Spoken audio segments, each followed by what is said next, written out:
The first sequence this video is purely for entertainment and does not infringe on copyrights or laws.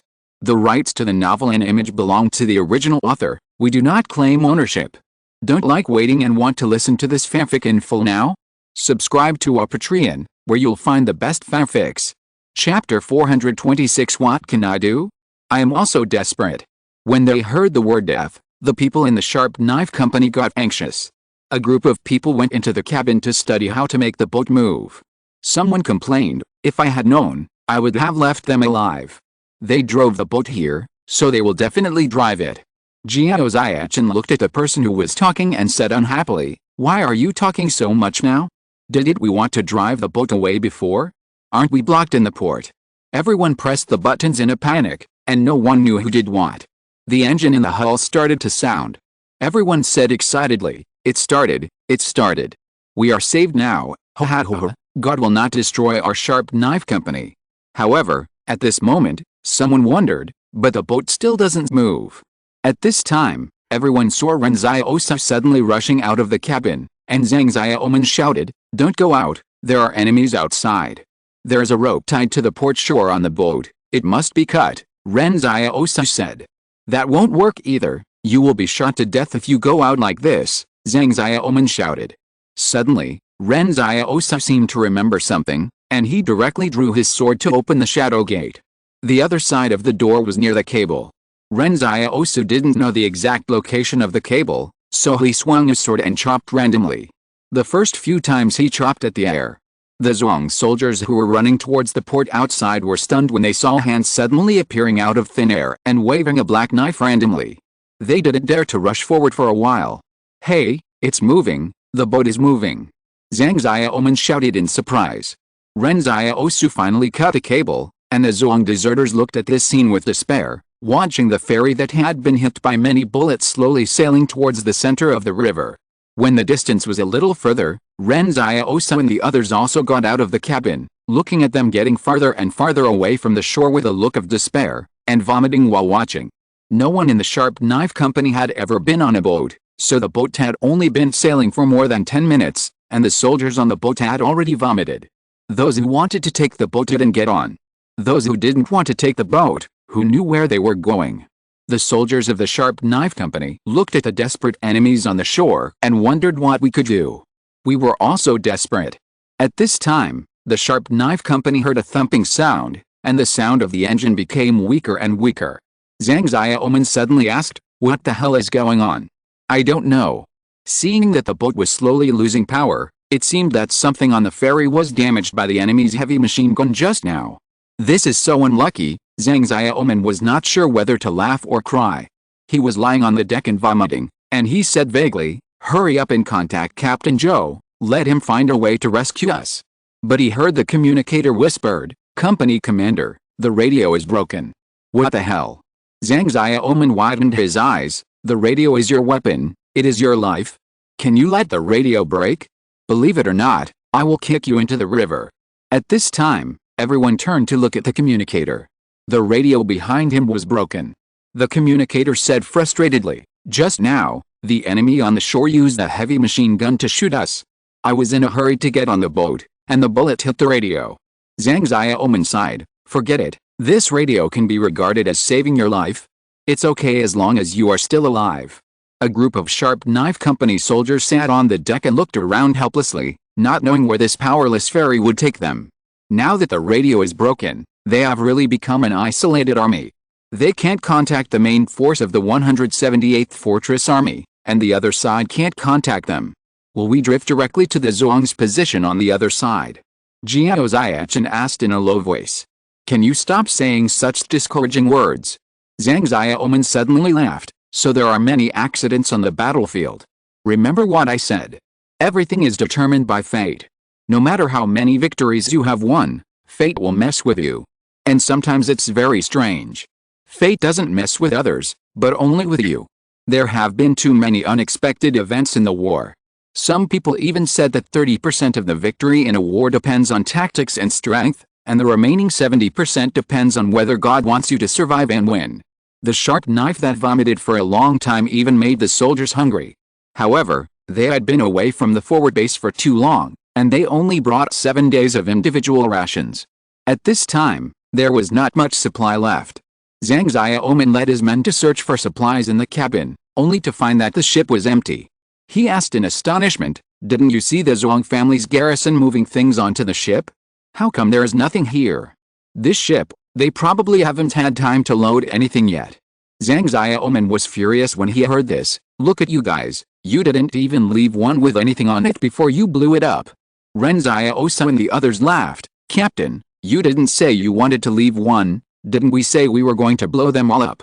Turning around, Zhang Xiaoman began to work on the minds of the other members of the Sharp Knife Company. "Look, this is it, we don't have much supplies left, and we don't know when we will be able to go ashore, so those of us who are seasick should stop vomiting, and those who want to vomit should just hold back."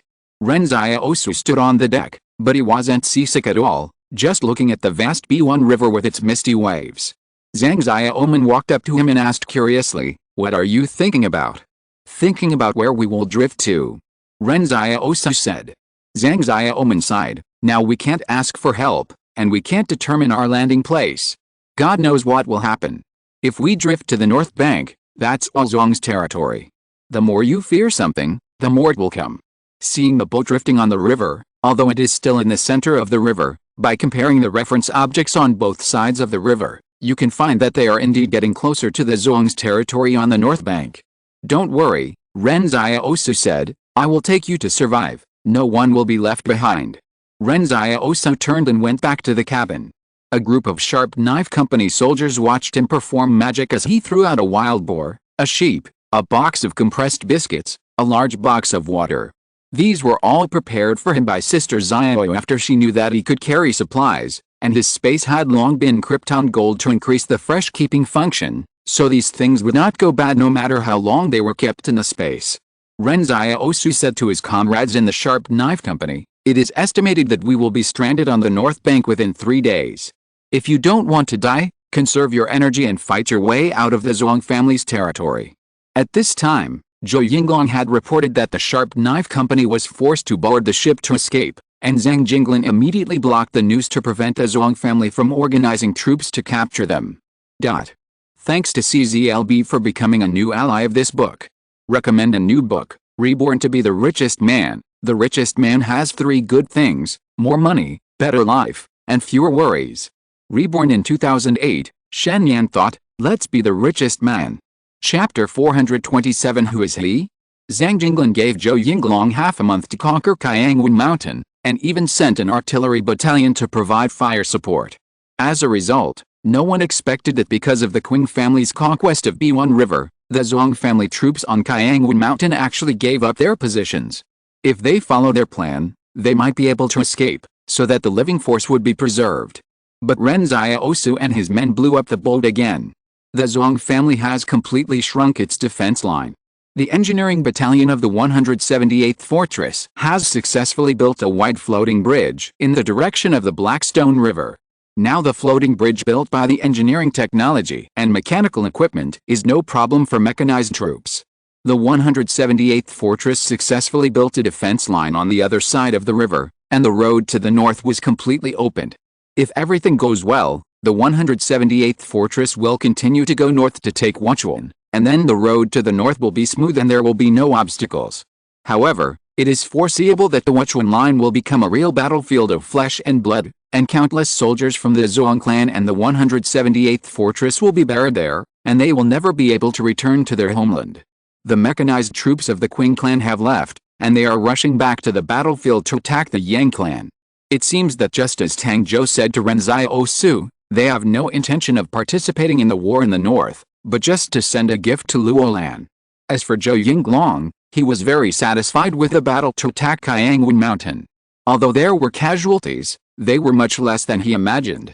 When they chased to the river, the soldiers of the Zhuang clan on the shore had no choice but to jump into the river. As a result, Zhou Yinglong and his men were shocked to see that there was a black shadow under the water chasing and biting the soldiers of the Zhuang clan. In less than a few minutes, the yellow river water was covered with blood. The river today is not so safe. Fortunately, the spring flood that Ren Xiaosu and his men encountered was snow mountain water, and there were no strange creatures mixed in the upper reaches of the river. Zhou Yinglong stood by the river and looked at the river. He tried to establish communication with the sharp knife company, but he couldn't get through. He asked his soldiers to check whether there were any enemy Zhuang clan soldiers who passed the news of Ren Xiaosu and others to the Zhuang clan headquarters, but the result was no one. The Zhuang clan only knew that someone had taken their boat away, but they didn't know where the boat went. Logically speaking, anyone who didn't want to die would not drive the boat directly to the Zhuang clan. Everyone thought that after the sharp knife company seized the boat, they would come back and reunite with the vanguard battalion after a while, but the sharp knife company disappeared directly. After all, no one could have guessed that they were so unlucky that their engine was damaged by someone. At this time, Zhang Xiaoman and Jiao Xiachen were lying on the deck, looking up at the bright starry sky above their heads. The vast stars made people feel happy. But they were not there to enjoy the starry sky, but to lie on the deck to vomit in the river. After vomiting for an afternoon, they couldn't vomit anything, so they could only vomit water. Zhang Xiaoman suddenly said weakly, "I feel that we might as well stay on the shore and fight to the death with those Zhang soldiers." "Not so." Jiao Xiachen suddenly said, "I heard from Captain Zhou that every time he was too tired in the barracks and went home on leave, he would immediately revive when he heard his son calling him dad as soon as he entered the house. You see, I feel like I'm dying now, can you call me dad? You bastard, if I didn't have no strength now, I would have to get up and beat you up." Someone cursed loudly. To be honest, if it weren't for the seasickness buff of all the members of the Sharp Knife Company, they would definitely beat up Jiao Xiachen. Lin Pinggan next to him asked, "You are all married, if you want children, you can go back and find a wife. I have no luck, and I wanted to confess to the girl before leaving, but I didn't dare to go." "Then why don't you go?" Zhang Xiaoman asked. Lin Pinggan held it in for a long time, "Because there is a sergeant from the armored brigade who is also pursuing her, and I don't think I am as good as that person." Lin Pinggan, who dares to fight and rush on weekdays, retreated on this matter. Zhang Xiaoman was unhappy. "There are many people who are better than you, who is he?"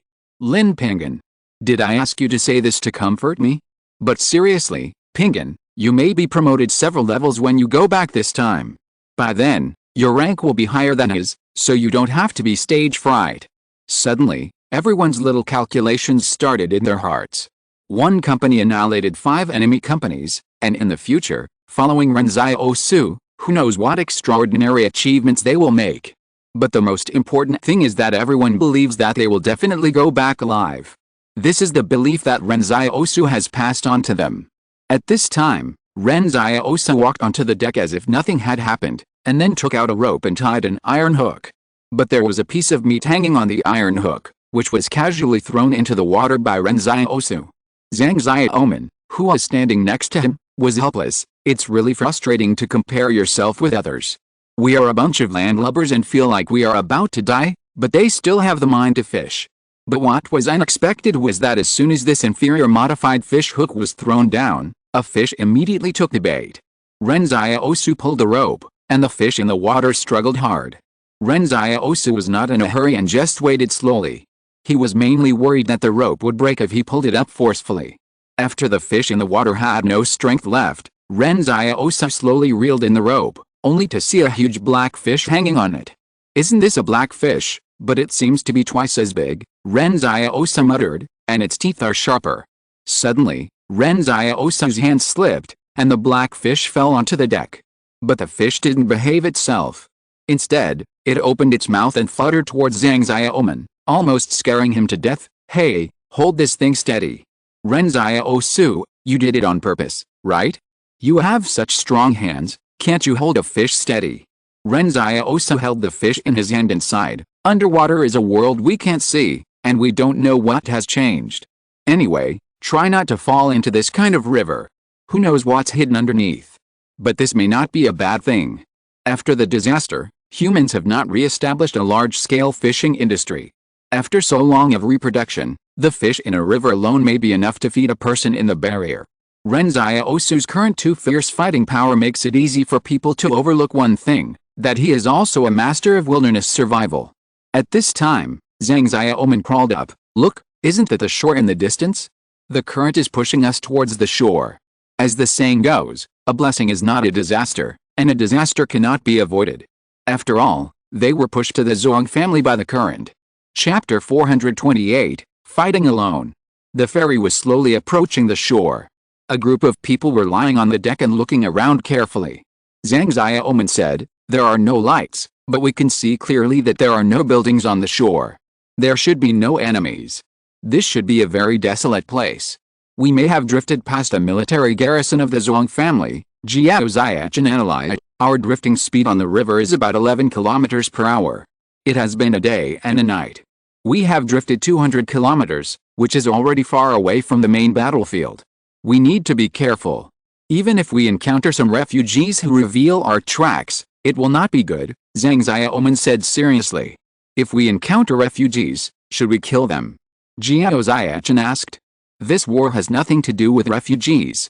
Don't kill innocent civilians," Zhang Xiaoman frowned and said. "Have you forgotten the discipline of our 178 fortress?" But Jiao Xiachen wanted to say that they were now alone and deep behind enemy lines. If their tracks were revealed by refugees, they might suffer a catastrophic disaster. However, Zhang Xiaoman denied it and said, "There is no but. If we want to kill civilians indiscriminately, what is the difference between us and the Zhuang family?" "Okay," Jiao Xiachen responded. "In fact, this is completely increasing the risk factor for the Sharp Knife Company, but the 178th Fortress has their own insistence, and no one can say whether this choice is right or wrong. Of course, if the 178th Fortress had not been so principled, it would not have been supported by the people of the Northwest.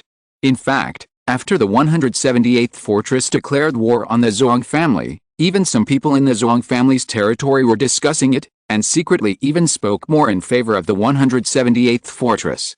In the final analysis, everyone felt that if the 178th Fortress drove the Zhuang family away, everyone would have a better life and the tax might be lower. But where are we going after we get ashore?" Fu Rao suddenly wondered. At this time, the gunshot wound on Fu Rao's body had healed on the third day after applying the black medicine. "The only way to go back here is Biwen Bridge, but Biwen Bridge has been blown up by the Qing family. There may be many Zhuang family troops stationed there. How can we go back?" "No."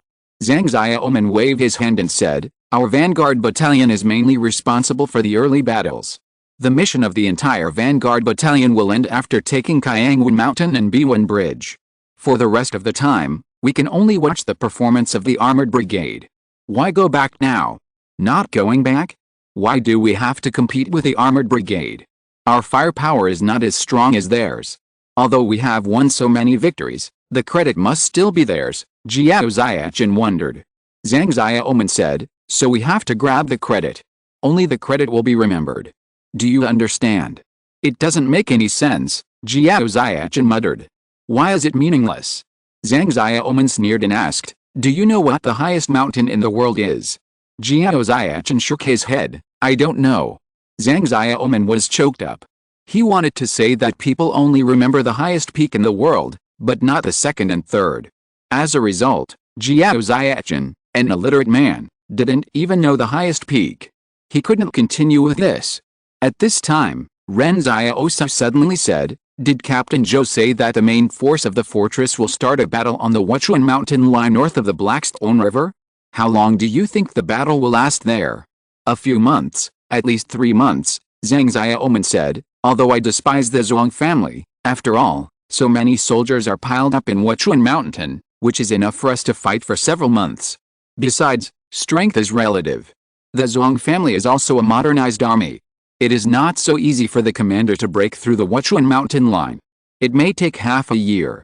If the Wuchuan mountain line is breached, it is basically equivalent to announcing the failure of the Zhuang family's war in advance." Ren Xiaosu said, "At this time, all the troops of the Zhuang family will definitely gather on the Wuchuan mountain line, and the rear defense will definitely be empty. Let's attack their northern industrial forces. Those factories are outside the barrier, and the garrison must be very weak. Some factories don't even have private troops stationed." Zhang Xiaoman's eyes lit up. "This is a good idea, Ren Xiaosu. How did you come up with it?" "This is not the method I thought of," Ren Xiaosu sighed. "This is the method used by the Qing family to deal with the Yang family, and now the situation of the Zhuang family and the Yang family is almost the same. Both of them have empty rear." Qing Zhen's method against the Yang family pointed out a clear way out for Ren Xiaosu. Zhang Xiaoman and others looked at each other. If it was an ordinary company, it would definitely not be able to disrupt the entire northern industrial system of the Zhuang family. You must know that in the Qing family's plan, a regiment of bandit troops was organized. But they can pick some factories to attack. Jiao Ziachin smiled and said, "This is a good idea. We don't need to cause too much damage. As long as we can give Zhuang a headache, then let's plan and see which of Zhuang's factories are best to destroy." As a result, Ren Xiaosu was stunned by what he said. He said, "I mean, we should destroy them all." The deck fell into silence again. Zhang Xiaoman laughed dryly and said, "Let's not joke." "No kidding," Ren Xiaosu said seriously. "I'm afraid you haven't seen the private troops in the fortress for many years. Their order has collapsed a long time ago. They may not even hit the target at a 50-meter shooting. What if Zhuang is free to chase us?" Zhang Xiaoman said blankly. "Then run," Ren Xiaosu said. "Don't worry, I have a way to deal with this." At this time, everyone in the Sharp Knife Company thought that Ren Xiaosu was a transcendent with 2 abilities, which was already very powerful. But in fact, Ren Xiaosu still had a trump card. That was to give Zhuang and Zhuangcheng a fatal blow, something that would break the camel's back. With a thud, the bottom of the ferry hit the muddy sand beside the shore. The Sharp Knife Company jumped off the boat one after another. In just 2 minutes, they completed the formation assembly and began to infiltrate the shore in a triangular arrow formation. In a place where they are unfamiliar with the people, the most taboo is to disperse the troops, so they must stick together, die together, live together. The 178 fortress and the Zhuang family's forces are overlooked in the sky. The south and the north are clearly divided. To the east is the road to the Central Plains, and to the west is the Gobi Desert, extending all the way to the Alxar League in the north. And now, in the clearly divided distribution of forces in camps, there is a strange company mixed in, heading all the way north. Zhang Xiaoman was walking in the team. Ren Xiaosu had already released Shadow while no one was paying attention. Suddenly, Zhang Xiaoman said, "Brothers, we don't have any reinforcements this time. We have to go all the way and no one can turn back. If I die, remember to bring my molars back." Ren Xiaosu said coldly, "You'd better not die, or I will knock all your teeth out and pick a better-looking one to take away." Zhang Xiaoman shuddered, "How cruel." On the occasion of the Mid-Autumn Festival and family reunion, I have to stay with my family. There will only be 2 chapters today. Chapter 429, Zhuang's Backup Plan. Inside the Qing family's 111 fortress, the manor on Ginkgo Mountain has been abandoned for a long time. After the Qing family consortium changed hands, Qing Zhen did not live in the luxurious manor, but simply moved into the barracks of the 111 fortress garrison and lived and ate with his soldiers.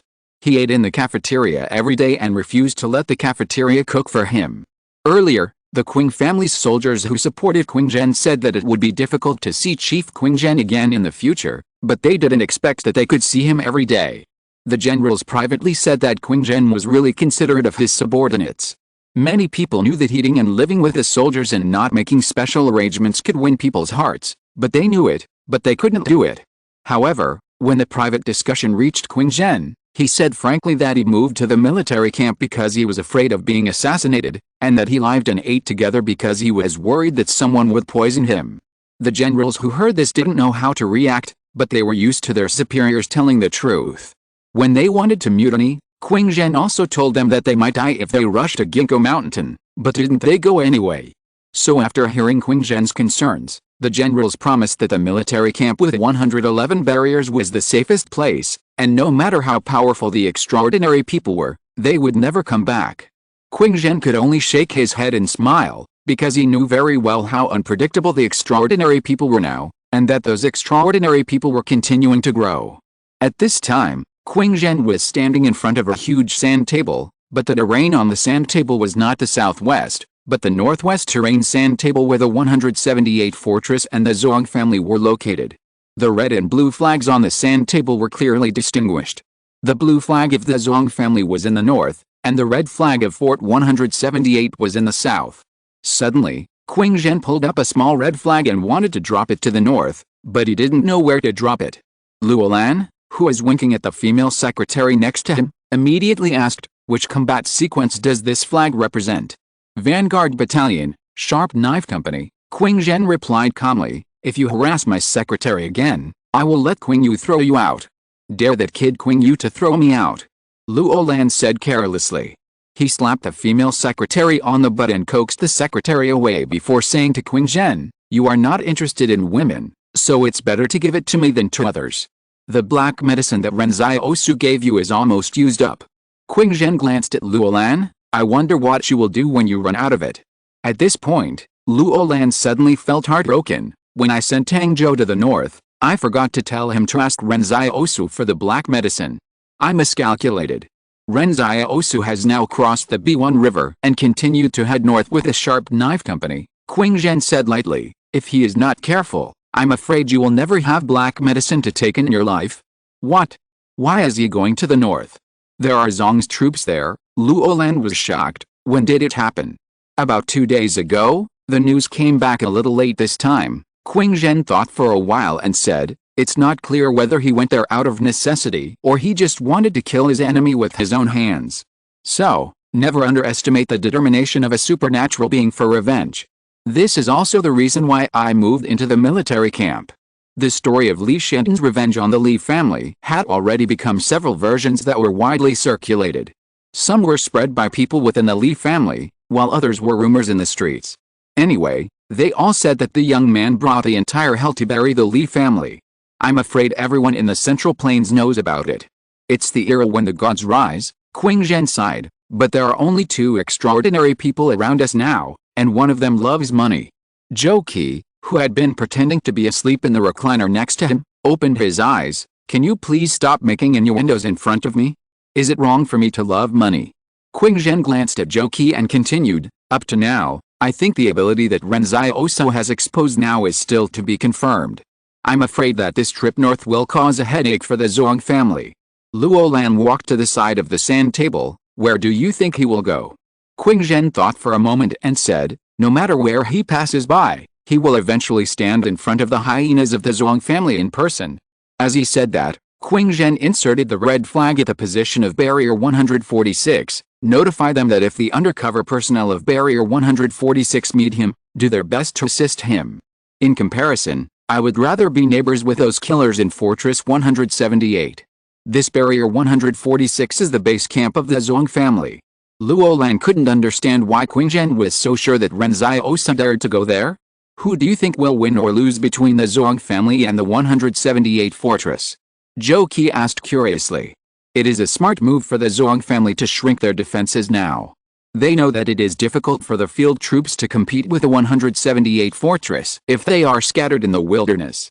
It is better to have a decisive battle in Huachuan Mountain, Qing Zhen said with a smile. When the real war starts, even if you have modern communication equipment, it is easy to miss important information in the war, and it is also easy for orders to not be delivered in place.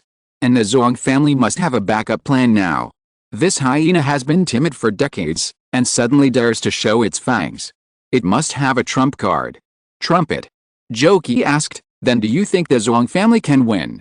No, Qing Zhen shook his head and said, to say that is too much to underestimate Zhang Jinglin. I guess he should be waiting for the Zong family's trump card, and then let the Zong family hand over the northwest at the moment of taking an unconventional approach. Luo Lan and Zhou Qi didn't understand what Qing Zhen meant, but they knew that maybe Qing Zhen guessed something. Zhou Qi muttered, he's playing tricks on me. He doesn't think about how to deal with the Yang family quickly. Instead, he studies the Zong family every day. He has nothing to do. The Yang family is no longer a threat, Qing Zhen said calmly. At this moment, an officer came in and said, the person from the Yang family who came to negotiate has been escorted here. Should we ask him to come in? Yes, let him come in, Qing Zhen said. The Yang family's negotiator was escorted into the headquarters, but he looked very funny. He was tied up all over his body. It was probably because the soldiers below were afraid that he would assassinate Qing Zhen. But the Yang family's negotiator was not angry. He smiled flatteringly and said, hello, Master Qing Zhen, I'm here to talk to you on behalf of Yang Lycan. I don't have time to waste on you. Just say whatever you want, Qing Zhen said calmly. The representative glanced at the person next to him. He originally wanted to have a confidential talk with Qing Zhen. On the way, he had thought about how to imitate the ancients and act like a lobbyist. But after entering, he was tied up and several guns were pointed at him. He really couldn't pretend anymore. He said bluntly, Yang Liken wants to form an alliance with you. Now he's expected to become the leader of the Yang family. If you help him, he is willing to give you both barrier number 97 and barrier number 99 after the success. Chapter 430 Realistic Magic Story. The headquarters fell silent. Zhou Qi and Luo Lan looked at the negotiator as if you were a fool, but they didn't say anything. Qing Zhen said with a half-smile, "How does Yang Liken want me to help him? He gave you the defense map of Jiang. You just need to help defeat the Jiang defenders," the negotiator said with a flattering smile. "To show my sincerity, I brought the defense map with me." Qing Zhen raised his eyebrows and smiled at Zhou Qi, then said to the negotiator, "How do I know whether your defense map is true or false? Leave the defense map with me, I will study it and decide whether to help your master or not." "Okay, take him out. Remember to leave the defense map for me." With that, a group of strong soldiers escorted the Yang negotiator out. Zhou Qi jumped up and said, "Isn't this a fool? They are fighting at this time, and they are still fighting each other? He thinks we are just playing with the Yang family? What about barrier 97 and barrier 99? Who allowed him to take our things and give them to us?" Qing Zhen said calmly, "The defenders on the front line of Jiang are Yang Huaiyan of the younger generation of the Yang family, and this Yang Liken is also a direct descendant, but he was marginalized a few years ago.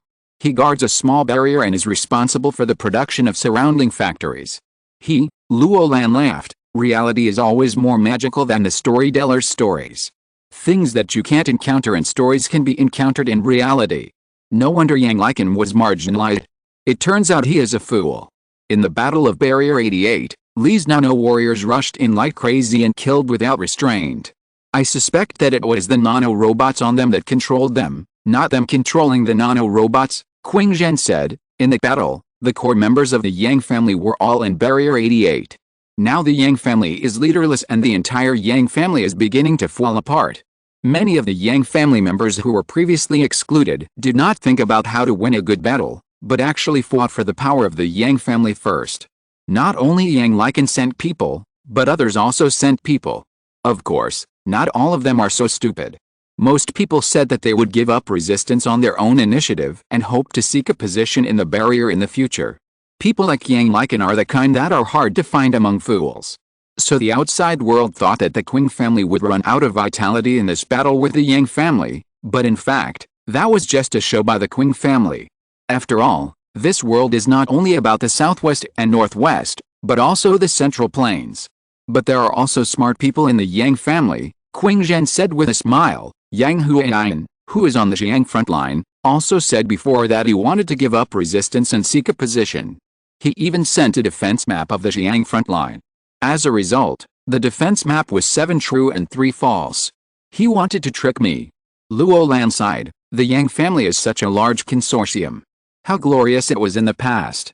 I didn't expect it turned up like this now. Qing Zhen looked at the sand table and said calmly, "Never reveal your cards and intentions, otherwise you will be slaughtered. This game of chess is not over yet." "By the way," Luo Lan said, "what about the experimental subjects in the south?" Qing Zhen frowned slightly. Because the Li family had been destroyed, the troops of the Qing and Yang families had returned to the north. The defense in the south was empty, and the Qing family could not put too many living forces in the south. Therefore, the former sphere of influence of the Li family no longer had the power to compete with the experimental subjects. Yang fled in disgrace. Qing Zhen left a combat brigade in the south to guard against the experimental subjects. However, with so many barriers, how could a combat brigade defend them all? Moreover, the main task of this combat brigade was to take over the barriers and force those former barrier bureaucrats to spit out their wealth. In just 2 months, another barrier became the place where the experimental subjects lived. The inside of the fallen barrier was like a purgatory where demons were rampant. If Qing had not left a combat brigade, I am afraid that more people would have died. Qing Zhen thought for a while and said, "Tell Qing Yu to take the Jiang line within 15 days, and then lead his troops south to encircle and suppress the experimental subjects. No more deaths can be allowed." It sounded particularly absurd that a person who dominated the entire Southwest War suddenly said that no more deaths could be allowed, but no one knew what Qing Zhen was thinking at the time. Luo Lan suddenly asked, "After fighting the Yang family, the soldiers must be exhausted. Why don't they take a break now? They have to go to the south." "Why not?" "No," Qing Zhen interrupted, Some things can't be done casually. Luolan patted his butt and stood up. Okay, I'll be responsible for taking over the Yang family's fortress. I think those old guys are quite rich. After this battle, our Qing family can't get poorer and poorer. This kind of rotten thing is not suitable for you to do. Let me do it. Now Qing Zhen is the leader of the Qing family and needs to cherish his reputation, so Luolan took the initiative to take on the task of plundering property. It was the same when Luolan went to the Li family's territory before. Now the bureaucrats and businessmen of the Li family would change their faces when talking about Luolan, just because Luolan's method of plundering property was cruel. Some bureaucrats who had been sheltered under the Li family even insisted that they had no money in order to hide the gold. As a result, they were hung on the roof and beaten for 3 days and 3 nights by Luolan, and they confessed everything. Luolan used almost every method, including sleep deprivation and torture, which were all the tricks they used to deal with spies. How could the bureaucrats withstand this? At this moment, I don't know how many people are cursing him behind his back, saying that Luolan is a monster who eats people's hearts and livers. But all the valuables Luolan looted were put into the account of Qing family, and he didn't keep any for himself. In Luolan's words, his brother is the head of Qing family. Why does he need money? He doesn't need to spend money anywhere. Qing Zhen used to be the shadow of Qing family, and now Luolan is like the shadow of Qing Zhen. Qing Zhen looked at Zhou Qi. I want you to go to Central Plains. Things are about to start there, and time waits for no one. You still trust me this time, Zhou Qi said with a smile. You were afraid that I would turn against you before, but now you are entrusting me with such an important matter. Qing Zhen said, because the price I give you is high enough, and others can't afford it. Zhou Qi whistled. This man no longer acted like a gentleman as before, but more like a gangster. He smiled and said, Boss, you are generous. The war in the southwest is about to end, and the entire southwest will be named Qing. It seems that my choice was correct.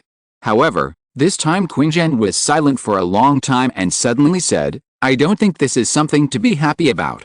Qing Zhen stood next to the sand table, overlooking the entire sand table. Luolan suddenly remembered that his younger brother said that he actually liked to grow flowers more. Chapter 431, The Small-Minded Wen Konggang. On the only way from the northwest to the Central Plains, Li Shenton was sitting under the shade of a tree with Si Liren and Hu Shuo to escape the heat. Li Shenton leaned against the tree trunk and sighed. The weather is getting hotter and hotter. I don't know when the war in the northwest will end. Xiao Liren next to him was eating watermelon with a spoon. The huge box she was carrying was put aside. Si Liren looked up at Li Shenton and said, Didn't we say we were going to the Central Plains? Why did we come here? We have been here for 3 days. What are you waiting for, Brother Shenton? Isn't it that Ren Xiaosu followed Fortress 178 to fight the Zhuang family? Li Shenton said, he must want to kill all the people in the Zhuang family, right? Yes, Si Liren nodded. Look, there are so many people in the Zhuang family. It's possible that some of them want to avoid disaster in advance and hide in the Central Plains. We are guarding here to help them catch some of the fish that slip through the net. Li Shen chuckled. In this way, no one from the Zhuang family can escape. Catch them. Si Liren said seriously, where are they locked up? Well, I'm just making a metaphor. In fact, they are going to be killed, Li Shenton said when he talked about killing people, without any discomfort on his face. Hu Shuo next to him had been closing his eyes to rest. Li Shenton looked at him and said, Grandpa, are you sure that if the Zhuang family wants to go to the Central Plains, this is the only way, right? Hu Shuo said without even opening his eyes, not really. There are many ways to the northwest, but if you want to drive, this is the only way to go. How could the pampered people in the Zhuang family go over mountains and over ridges? If they really had the courage, they would not have fled to the Central Plains. That's right, Li Shenton nodded. Hu Shuo's key-raising skills were very good. Even in this wilderness, he didn't look embarrassed at all. He didn't feel bored when he closed his eyes to rest. However, at this moment, the sound of a vehicle suddenly came from the distance. Li Shenton smiled and said, Here they come. The vehicle came from the northwest. The 178 fortress could not reach this road, so the people coming could only be from the Zhuang family. As he said that, Li Shenton led Si Liren to meet the vehicle. Anyway, they were determined not to let the living members of the Zhuang family leave here. Si Liren waved her hand, and the huge box flew towards her as if it was nothing. leaving her to carry it on her back. But just after they saw the convoy turn around a mound, Li Shanton and his men saw a steam train suddenly rushing out from nowhere in the wilderness, and it actually knocked over the convoy. The steam train drove out of nothingness at a very fast speed, and it seemed to be premeditated. The vehicles that were hit kept rolling on the ground. When the car stopped, the people inside were either dead or injured. The vehicles leading the way in front of the convoy were even squeezed into cans. The people who were still alive in the car just wanted to climb out of the car, but they saw that the 4 steam trains passing by turned around and hit them again. It was determined to kill everyone in the convoy. Li Shanton, Ren and Hu Shuo stared at this scene in amazement. They were originally going to fight, but they didn't expect that someone would be more violent than them. What's going on? Who has such a big grudge against the Zhuang family? Who is this? Li Shanton was surprised. Looking for revenge. Hu Shuo said, let's wait and see in the dark. However, although there are trees here, the view is wide. The person who controls the steam train should have seen them, but did not attack them. After all, Ren was flying in the sky with such a big box on his back. It was obvious that the 3 of them were not easy to mess with. The steam train slowly dissipated. It didn't kill all the people in the convoy, and there was still one car that was not particularly damaged. Wang Kongyang walked out from behind the mound. The person who controlled the steam train was him. Wang Kongyang glanced at Li Shanton and his men from a distance, then squatted beside the last overturned SUV and sneered, don't go any further. Go back and tell Zhuangcheng that we haven't settled our previous grudges yet. We'll have plenty of time to settle with you later. Now I'll just collect some interest. Wang Kongyang was a vengeful person, otherwise he wouldn't have stared at Ren Xiaosu. This man was capable and courageous, and he could also be patient. He was one of the first supernatural beings to gain supernatural powers, but he always kept it hidden, willing to be looked down upon by his superiors in the private army. So when Zhuangcheng wanted to plot against him before, Wang Kongyang wouldn't be stupid enough to run and look for an opportunity to kill Zhuangcheng, but he had to vent his anger. Whenever he found an opportunity to retaliate, he would definitely retaliate. Wang Kongyang walked to the other SUVs with his backpack on his back, pried open the trunk as if no one was around, and took out the gold inside. He took away a part of it, and then suddenly said to Li Shanton, meeting his fate. Thank you for not interfering in this matter. The gold in this car is the property transferred from the Zhuang family to the Central Plains. I will only take half, and the rest belongs to you. As he spoke, Wang Kongyang slowly retreated, and was so cautious that he was unwilling to get close to Li Shanton and others. Li Shanton stared at this scene in a daze. To be honest, they really didn't expect such a turn. He asked Wang Kongyang, do you have a grudge against the Zhuang family? Of course I have a grudge, Wang Kongyang replied. What is the box you are carrying? Li Shanton glanced at the box behind Ren. You are talking about this, there is a sculpture of a god in it. Wang Kongyang was stunned for a moment. He thought there was something valuable in it, but he didn't expect it to be just a sculpture. He suddenly asked, then what are you doing here? Oh, we also have a grudge against the Zhuang family. I guess we do, Li Shanton laughed. How about you stay here and we kill the Zhuang family together? Wang Kongyang smiled. I appreciate your kindness, but I'm used to being alone and don't make friends with people. Let's say goodbye. Wang Kongyang is bold and careful, and he has never felt a sense of belonging to any force, let alone trusting anyone. What he is pursuing now is just to live well. Yes, to live very richly, that's all. Li Shanton smiled and said, you said it, meeting his fate. My name is Li Shanton. I wonder what your name is, brother. Wang Kongyang's pupils suddenly contracted. How could he not have heard of Li Shanton's name? This name has long been spread all over the southwest and northwest. But he didn't expect to meet this demon here. Wang Kongyang said cautiously, a nameless person, not worth mentioning. Li Shanton smiled and said, it seems that you have heard of my name. Wang Kongyang smiled and said, how could I not have heard of the name of the devil whisperer? I just don't know why you are here. While speaking, Wang Kongyang actually retreated quickly, and even materialized the steam train again, and jumped directly on the steam train to escape into the distance. Li Shanton touched his cheek. Am I so scary? Ren smiled and said, not scary. Li Shanton looked at the direction where the steam train left and sighed. Only such a carefree and heartless person can survive in troubled times, right? If you're listening to this novel on a channel other than Fanfic World, It means they downloaded and uploaded it without effort. We cordially invite you to visit our channel, Mundo Fanfic Novelist. There you'll find the original version of this story, and you can explore many other novels of various genres. We're waiting for you to immerse yourself in a world of incredible novels. Chapter 432, Infiltrating the North. Li Shenton did not kill the Zhuang family member whom Wen Kongyang had deliberately left behind. He squatted beside the overturned car with a smile and asked, "Do you have a way to contact your boss now?" The man was still hanging on the back seat of the car. The car was turned upside down, and the man's feet were stuck and he could not move. Li Shenton stretched out his hand, but saw his fist open in the air. The car body that was originally compressed together actually expanded like a balloon. The man regained his freedom and almost knelt down to kowtow to Li Shenton. "I can contact them now. I have a satellite phone." Li Shenton nodded and smiled. "Then call him." "You heard what the man said just now. He asked you to report to the Zhuang family, so you should report it quickly." "Okay." The man was at a loss at this time. He did whatever others said. It was unknown whether it was the power of Li Shenton's hypnosis or he was too flustered.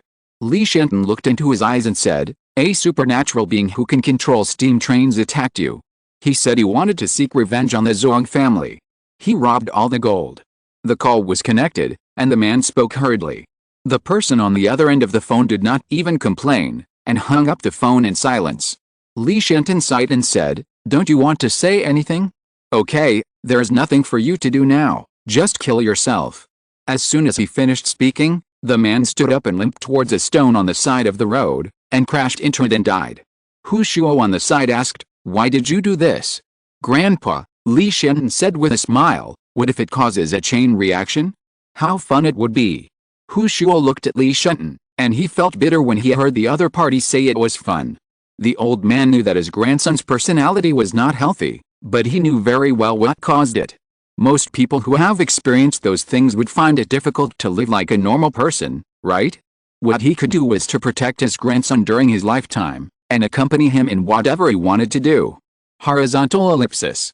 At this time, Ren Xiaosu, who had just landed, did not know that the overall situation in the south had been decided, and Li Shenton was waiting on the way for the Zhuang family to escape, saying that he would help him to eradicate the roots. He also did not know that after Wang Kongyang escaped from the river valley area, he actually hid in the Zhuang family territory for more than a month, and did a big job before leaving in a swagger. At this moment, he was leading the Sharp Knife Company to move crookedly towards the river bank. The gangsters of the Sharp Knife Company could barely maintain a triangle formation when they got off the boat, but they really underestimated the subsequent impact of the seasickness buff. You know, this group of people were dizzy on the boat for 2 days and 2 nights, and they didn't eat much, and they vomited after eating. Seeing a group of people walking crookedly, they couldn't even walk straight. Ren Xiaosu asked them if they were okay, and they said they were fine. "We have to do something when we get ashore." Ren Xiaosu suggested changing clothes first. Zhang Xiaoman once suggested that everyone wear the khaki uniforms of the Zhuang family, so that they could pretend to be soldiers of the Zhuang family and attack the enemy unexpectedly. But there were too many flaws in the clothes that could be found at that time, so Ren Xiaosu rejected this idea. Now is the time to really wear the Zhuang family uniforms. You know, the place they are now in is really hard to see a friendly army, and they are all enemies. There are farmlands on the northern bank of the B1 River, but at this time the fields are overgrown with weeds, and it seems that few people are taking care of them. In the territory controlled by the consortium, it is not enough to have factories alone, and so many people cannot be fed without food. So like the factory, the consortium will also control the refugees to farm in groups, which is similar to working in the factory. It seems that the refugees responsible for farming have also been recruited to fight, Zhang Xiaoman said dizzily. "Look at these crops, they will be abandoned if no one takes care of them." The so-called spring sowing and autumn harvest, farming is by no means as simple as these 4 words. If no one weeds, the weeds will grow better than your crops. "What a sin," Jiao Xiachen said. "Look, the corn is almost in ear. It's hard for us to eat this stuff in the fortress, but they don't cherish it." But this also shows how much water there is in the 200,000 strong army of the Zhuang clan, Zhang Xiaoman spat. "A bunch of farmers can't fight a damn battle. No wonder we felt that the opponent's shooting was not accurate at all when we fought in Sichuan town. I think there are probably a lot of such cannon fodder over in Huachuan Mountain." Ren Xiaosu thought for a while and said, if the refugees here were recruited, they probably left in a hurry and should have left their clothes here. Let's look for them and put them on first, and then go find the Zhuang clan's uniforms. The refugees' clothes are easy to find, Zhang Xiaoman replied, but the Zhuang clan's uniforms are not easy to get.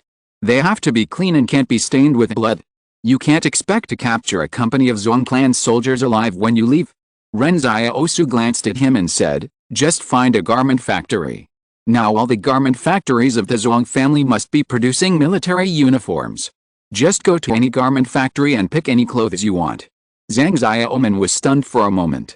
He hadn't thought of this. Not far away, everyone saw the simple bungalows near the farmland. The houses were planned together in rows. They seemed to be dormitories for refugees. There were quite a few clothes inside, but each one was dirtier than the other. At this time, they didn't care about it. The whole team of the Sharp Knife Company searched the clothes in the bungalows and changed them all. As a result, at this moment, Ren Xiaosu suddenly heard someone humming a song and approaching from behind the row of bungalows. It was a girl's voice. Ren Xiaosu said, don't worry, they are just ordinary refugees, without weapons. Hearing what Ren Xiaosu said, everyone was relieved at once, and didn't care how Ren Xiaosu knew. Zhang Xiaoman whispered, they are probably refugees hiding here to escape the war. Don't alert the enemy. We are refugees now. Hide the guns in the house and let's go out. As soon as they went out, everyone saw an old man leading a little girl appear in front of the Sharp Knife Company. The old man and the little girl were stunned. They didn't expect so many people to suddenly appear here. Zhang Xiaoman smiled amiably, Uncle, we are refugees passing by. Do you have anything to eat? Refugees. The uncle said in a daze, you are not refugees, are you?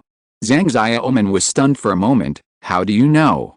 The uncle trembled and said, this is the first time I see refugees carrying a cannon.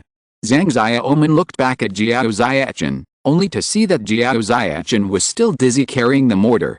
He kicked Jiao Xiachen on the hip. Until then, the people of the Sharp Knife Company were finally freed from the seasickness buff. Zhang Xiaoman said angrily, why the hell are you still carrying a cannon? Jiao Xiachen got up from the ground and muttered, Company Commander, you said to put the gun in the house, but you didn't say anything about the cannon. Chapter 433 Life Forced. The old man watched the Sharp Knife and the others, not knowing how to react. On the contrary, the little girl actually laughed when she saw Zhang Xiaoman and Jiao Xiachen bickering. The world of children is simple, and they don't understand how terrible this world is. Ren Xiaosu asked the old man, which is the nearest barrier here? Barrier 144, the old man answered truthfully, about 60 kilometers to the west. Ren Xiaosu looked at Zhang Xiaoman, have you determined our location? Yes, Zhang Xiaoman nodded, Barrier 144 is the Zhuang family's granary, because 70% of the fertile land is near Barrier 144. It can be said that this is a barrier built specifically for food resources, just like the Qing family's Barrier 114. I see, Ren Xiaosu nodded, then let's start near Barrier 144. Jiao Xiachen suddenly asked, what should we do with the old man and the little girl? Don't worry, what if they report it? The old man suddenly became anxious, don't worry, sir, we will never report it to the Zhuang family. You are from Fortress 178, right? To be honest, we ordinary people all hope that you can come. The Zhuang family treated the refugees too harshly, so much so that they had lost the support of the people among them. Ren Xiaosu suddenly said, if the Zhuang family had not already recruited all the young and strong, we might have been able to organize the refugees and form an armed force behind the enemy to surround the fortress. When I listened to Mr. Zhang's lecture before, he said that there was such a battle-hardened army. Zhang Xiaoman and his friends were stunned by this, but now they didn't have the conditions. Someone nearby asked, Grandpa, do you have any food here? The reason for asking this was that they were short of dry food. Although there was food brought by Ren Xiaosu, it was prepared by Sister Xiaoyu for Ren Xiaosu alone. According to Sister Xiaoyu's idea, these things would be enough for Ren Xiaosu to not have to worry about finding food on the wilderness for 3 months. There were a lot of things, but there were more people than sharp knives. One person could eat for 3 months, but 184 people could only eat for 2 days. So their most urgent task was to find food. Ren Xiaosu could grow potato shooters, But this method of consuming gratitude coins must be used only when it was absolutely necessary. But the old man said, "We don't have any food here. All of it was confiscated by the Zong family. We hid some of it before, but they found it too." Ren Xiaosu glanced at the basket the old man was carrying. It was full of wild vegetables. It seemed that he had taken the little girl out to dig wild vegetables. The old man was not lying. "What should we do?" Jiao Ziachan asked. Zhang Xiaoman waved his hand and said, "It's okay. Let's blow up the factory. There are so many workers in the factory. How can there be no food?" When everyone heard this, they immediately headed west to find military uniforms and food, and solve these two problems at the same time. Things went more smoothly than expected, because they saw a factory not far away, and white smoke was still coming out of the chimney. The Sharp Knife Company raided from two directions with careful planning, but they didn't see any decent garrison forces. There were only 2 private troops. When these 2 people saw Ren Xiaosu and his team, they knelt on the ground and begged for mercy. They didn't have any resistance at all. And the refugees in the factory all came out and lined up honestly. Zhang Xiaoman asked in confusion, "Only 2 people are watching over a factory?" The soldier of the private army knelt down and answered, "They have all been transferred to the Zong army." "Okay." Zhang Xiaoman confiscated their guns and said, "Take out some of the food here, we want to take it away." The 2 soldiers of the private army hesitated to speak, but finally did as they were told. But when Zhang Xiaoman and his men saw the other side's food, they were stunned. They saw the moldy steamed buns in front of them. He was surprised and said, "This is the only thing in this factory? A refugee, come out and answer me." A refugee said, "Sir, this is what we usually eat."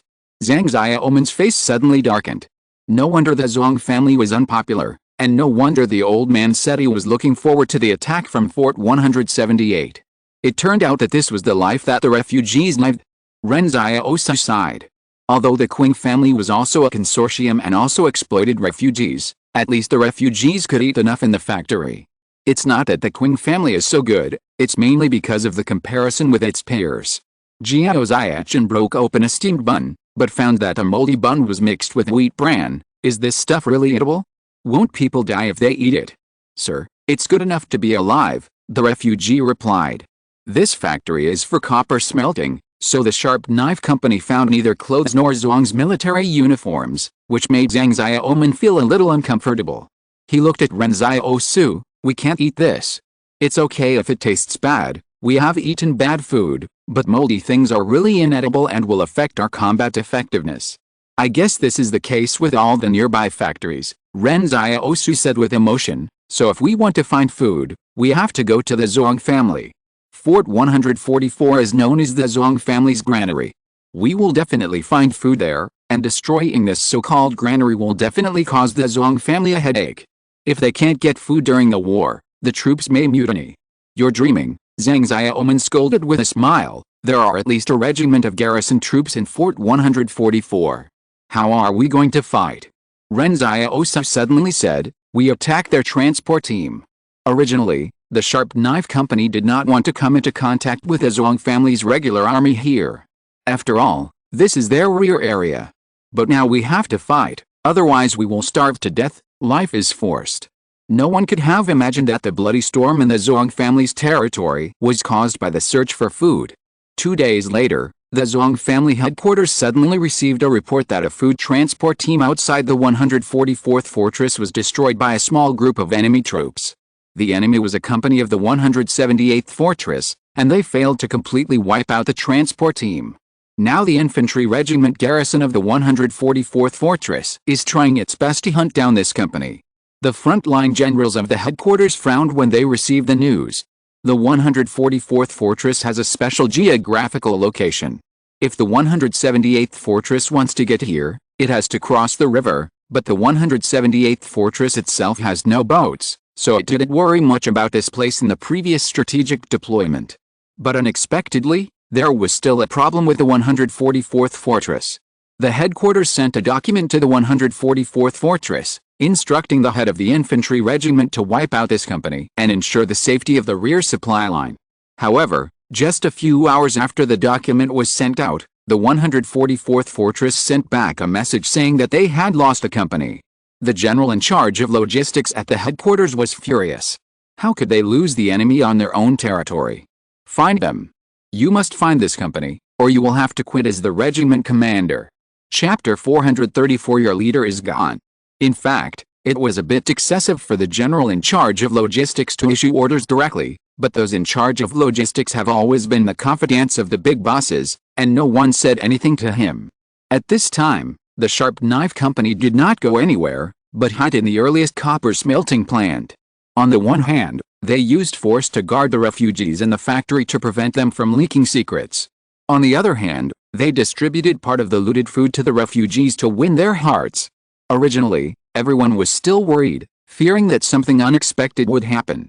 After all, Ren Xiaosu's idea of hiding in the factory was really too bold.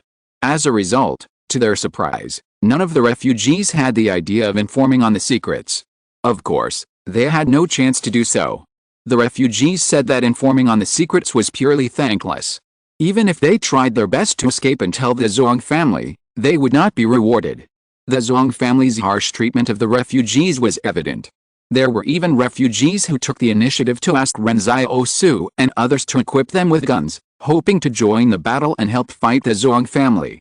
Zhang Xiaoman certainly wouldn't agree, but he said with emotion, if civilization makes the people bow down, then the people will definitely let civilization see the pride of barbarism and violence. Ren Xiaosu looked at Zhang Xiaoman in surprise. You are quite cultured. I didn't say that, Zhang Xiaoman laughed. It was Commander Zhang who said that. After the Sharp Knife Company grabbed the food, they hid in the factory again, waiting for a better opportunity. The infantry regiment never thought that the Sharp Knife Company would dare to be so bold and hide under their noses. Now the defenders of the 144th Rampart must be searching for us. If there are enemies behind us, they must be as troublesome as them, Zhang Xiaoman said with a smile. While everyone was chatting, the factory started working as usual. Everything was normal. Only in this way would it look flawless.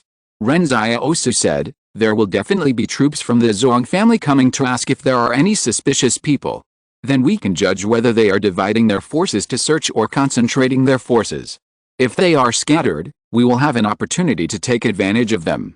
Although the general in charge of logistics at the Zhuang family headquarters was annoyed, he also felt that the problem was not that serious. They had guessed that this might be the company that accidentally crossed the river from Kayangwanshan, but as long as it was not the main force of the 178th Fortress, it would be fine. After all, the strength of a regiment is 10 times that of a company. Just think about it and you know who will win. The infantry regiment sent out several companies, leaving a battalion to guard the 144th Fortress, and all the other companies were sent out to search in all directions. According to their plan, if a company encounters a battle, they only need to delay the enemy and then call for support. 2 companies will surround them in 2 hours at most.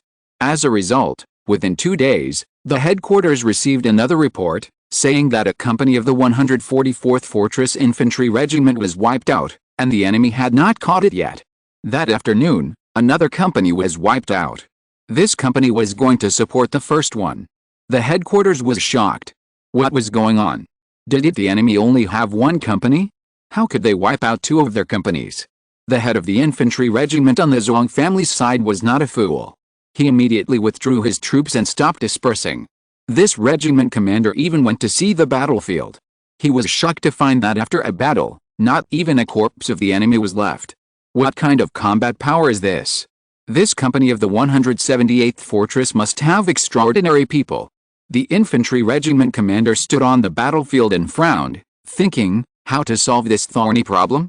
He stayed in the 144th Fortress to ensure the safety of logistics and food. If the problem is not solved in time, I am afraid that his position as the head of the regiment will not be kept.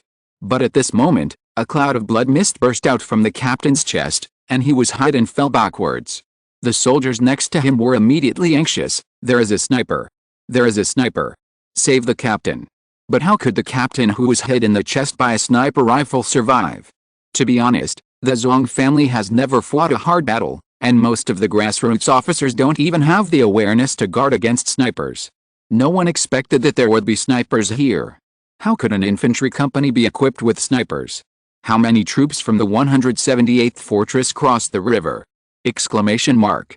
Therefore, The Zhuang family headquarters was still waiting for the news of the annihilation of the Sharp Knife Company, but they received the news that the captain was dead. When the general in charge of logistics heard the news, he wanted to curse his mother. He immediately handed the matter over to the military affairs department to handle it. This is a big deal.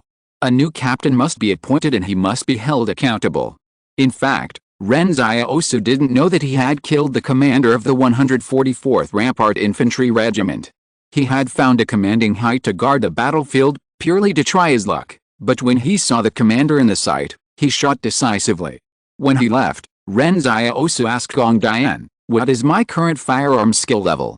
Gong Dian replied, "Master level." "Not bad, not bad." Ren Xiaosu was very satisfied. Since he killed 2 snipers in the mountains last time, his skills should have improved.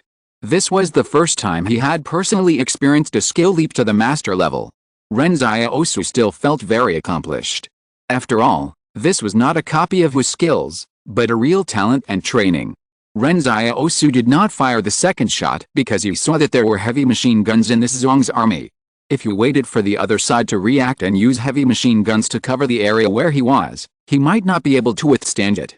After joining Zhang Xiaoman and others, Zhang Xiaoman asked, "Did you gain anything?" "Yes, I killed an officer," Ren Xiaosu replied. "Officer? What's his rank?" Zhang Xiaoman asked. "That's definitely not clear," Ren Xiaosu said. "After all, the scope is not a magical tool. At such a distance, a person of that size would look like an ant." Zhang Xiaoman nodded. "Okay, it's probably not an important officer. Let's go back to the factory and hide." They hid for 7 days. For 7 consecutive days, the Sharp Knife Company didn't even see any of the Zhuang's companies coming out to search and hunt them. Zhang Xiaoman joked, "Why did the Zhuang's troops stop fighting?" "Ren Xiaosu, didn't you kill their commander?" Ren Xiaosu laughed, "How can I be so lucky? Forget it. I don't think the officer has any awareness of guarding against snipers. He shouldn't be an important person like the commander." But they didn't know that Ren Xiaosu's sniping of the commander of the infantry regiment had caused a series of chain reactions. It even affected the frontline operations.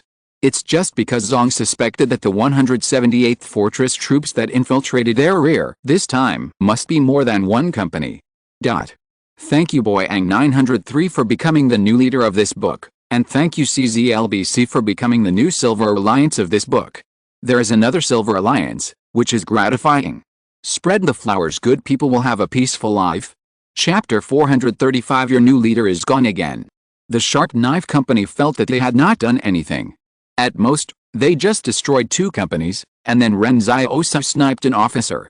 As for how he was sniped, the soldiers of the Sharp Knife Company were numb anyway, so they didn't care much. In their opinion, this was not a big deal, and it was far worse than what they had done before.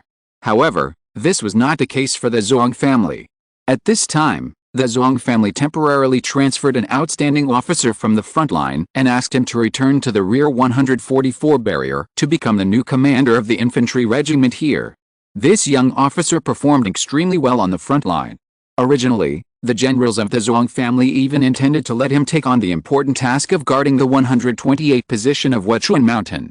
As a result, in order to solve this matter, he was withdrawn from the front line to be responsible for the encirclement and suppression mission in the rear. Someone originally suggested that a regiment-level force should be directly transferred back to the rear to be responsible for the encirclement and suppression. But a general in the command center rejected this proposal. There are no ships in the 178th fortress. Although the defense force on the south bank of the B1 River was defeated by the Qing family, the B1 River is still under our control. There are no other ships on the river. Even if there are, we have discovered them long ago. Therefore, the 178th Fortress troops behind us must only be the troops on the ship at the port behind Kayangwon Mountain. You must know that the ship can only carry 300 people at most. This is a given condition. Well, the 1237th Regiment of the 144th Barrier is not weak. If Zongjing can't handle this matter with a regiment, it seems that his ability is not that strong, a middle-aged general said calmly. At this time, no one spoke. When this general spoke, he actually brought in the factional struggle within the consortium family. Like most consortiums, the Zhuang family is not a monolithic entity, otherwise no one would secretly transfer property. The Zhongqing and Zhongxiang lineage is the leader of the Zhong family's first house, while this young officer Zhongjing is from the fourth house, and they are in a competitive relationship with each other.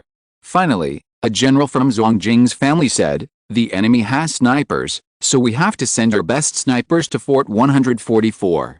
The fighting in Wechuan Mountain has not yet reached its most intense stage." This was considered a condition of exchange, and the other generals acquiesced. Fort 144 is about 500 kilometers away from Wechuan Mountain. Zhong's family had previously built a simple concrete road, but due to crustal movement and years of disrepair, the road had long been full of potholes. Zhongjing was accompanied by Zhong's best sniper. The off-road vehicle could only run 50 kilometers per hour at best on the road. However, Zhongjing went to Fort 144 overnight, set off at night, and arrived at the jurisdiction of Fort 144 at noon the next day. Zhongjing was also in a hurry. He hoped to solve the hidden dangers in the rear as soon as possible so that he could return to the front line, where he could really get the qualifications for promotion. Before he arrived, he had already made arrangements with the deputy commander of the 1237th Regiment over the phone. The first thing he did was to instruct the deputy commander to quickly search the nearby factories. When he read the report documents before, he found that the factory seemed to have been missed by the previous commander. Zhongjing felt that the other party was likely hiding in the factory. So the deputy commander immediately sent out a company to check more than 20 factories around. Sure enough, when he was still on the road at night, the deputy commander said that a battle had been launched with the troops of the 178th Fortress at the copper smelting plant. Zhongjing breathed a sigh of relief at that time. As expected, he had guessed it right. Then he asked about the battle situation. As a result, the deputy commander hesitated and said that because there were too many factories, they had to disperse their forces. A company went to the copper smelting plant and was defeated by the enemy. Zhongjing was silent for a long time and asked how many casualties the enemy had suffered. The result was that the enemy had no casualties. In fact, before the company approached the copper smelting plant, it was hit by Shadow. Shadow rushed into the company and first chopped the communicator and the radio station, and then chopped the entire company formation into pieces. Ren Xiaosu then notified the Sharp Knife Company to clean up the mess. Not only that, Shadow also chased and killed the fleeing Zhong soldiers in the wilderness. The company going to the copper smelting plant was killed before they even saw the factory gate. The deputy commander only reacted half an hour later when he found that he could not contact this company. But by then, the Sharp Knife Company had already dispersed the refugees, blew up the copper smelting plant and ran away. No one knew where they ran to. Of course, it was fortunate that there was a war going on at the front line, otherwise the 144th Barrier's troops were definitely not something Ren Xiaosu and his men could contend with. But Ren Xiaosu took advantage of this fact and now dared to open fire so brazenly on Zhong's territory. Zhongjing was extremely anxious. He couldn't just scold his new deputy on the phone. After all, if he scolded him right after he arrived, it would be even more troublesome if he didn't cooperate with him. The deputy commander asked on the phone, "Do you need to send soldiers to escort you? In case of any danger, they can protect you." Zhongjing was annoyed. Although he wanted to learn from the big guys to hide his emotions, he was still young and couldn't suppress his anger. Finally, he couldn't help but criticize, "No, continue to track down the enemy's traces. You can't do your job well, but you are good at flattering. If you can't find the trace of the 178 Fortress troops within a day, you don't have to stay in the 1237th Regiment. Go to the north to mine." At this time, the Sharp Knife Company was advancing westward in the wilderness. Thanks to Zhongjing, they could no longer hide comfortably in the factory. Zhang Xiaoman was cursing Zhongjing. "I don't know which grandson of the Zhong family is so cunning that he actually guessed where we are hiding." "That's normal," Ren Xiaosu said calmly. "We can't treat the other party as fools. The Zhong family will find out sooner or later. It's a matter of time." At this moment, they suddenly heard the sound of vehicles driving in the wilderness. A group of people all lay on the ground, hiding in pits and behind trees. They did not move on the road, that would be courting death, but they were moving in a direction parallel to the road, so as to avoid losing their way. If they met the transport team of the Zhong family, they might be able to make another profit. After all, their food was almost finished. Suddenly, an off-road vehicle drove by quickly. Jiao Xiachen muttered, "It's not a transport team, He was a little disappointed between words. Zhang Xiaoman laughed and scolded in a low voice, "That's a car coming from the direction of the battlefield. Even if it's a transport team, it's an empty car. Hey? Where's Ren Xiaosu?" They looked around and found that Ren Xiaosu was lying on a mound with a black sniper in front of him. With a bang, the huge exhaust of the gun raised smoke and dust around Ren Xiaosu, but Ren Xiaosu hit the fuel tank of the off-road vehicle with an incendiary bomb. The off-road vehicle in the wilderness suddenly turned into a ball of fire, and some messy parts exploded into the sky, scattered all over the place. Zhang Xiaoman and others were stunned to see Ren Xiaosu put away the sniper rifle. They knew that Ren Xiaosu had sniping ability before, but this time they saw it with their own eyes. Counting this sniper rifle, how many abilities does Ren Xiaosu have? 3? Exclamation mark. However, Zhang Xiaoman thought numbly that maybe Ren Xiaosu had more than 3 abilities. Ren Xiaosu walked back, and Zhang Xiaoman asked, "Why did you shoot it?" "It's useless not to shoot it," Ren Xiaosu thought for a while and said, "The one who can ride an off-road vehicle must be at least a second lieutenant, right? Just shoot it and it's over." "That's right. Let's go quickly, move, move, move." Zhang Xiaoman led the sharp knife company and ran deep into the wilderness. Recently, the Zhang family has been investigating too strictly, and they have to avoid the limelight. But when the news of Zhang Jing's death was reported to the headquarters, the Zhang family headquarters was so quiet that it seemed as if you could hear the heartbeat. Chapter 436, Pursuit. Zhang Jing is the best of the younger generation of the 4th branch of the Zhang family. It is because Zhang Cheng is a transcendent and he is an ordinary person that he is suppressed. Of course, excellence is only relative to the inside of the Zhang family. If the outside is included, Qing Zhen is of the same age as them, but now he has become the master of the Qing family. However, it seems that because of Qing Zhen's incident, the presidium of the Zhang family has become a little wary of the troops controlled by the children below, fearing that the incident of the Qing family will be repeated in the Zhang family.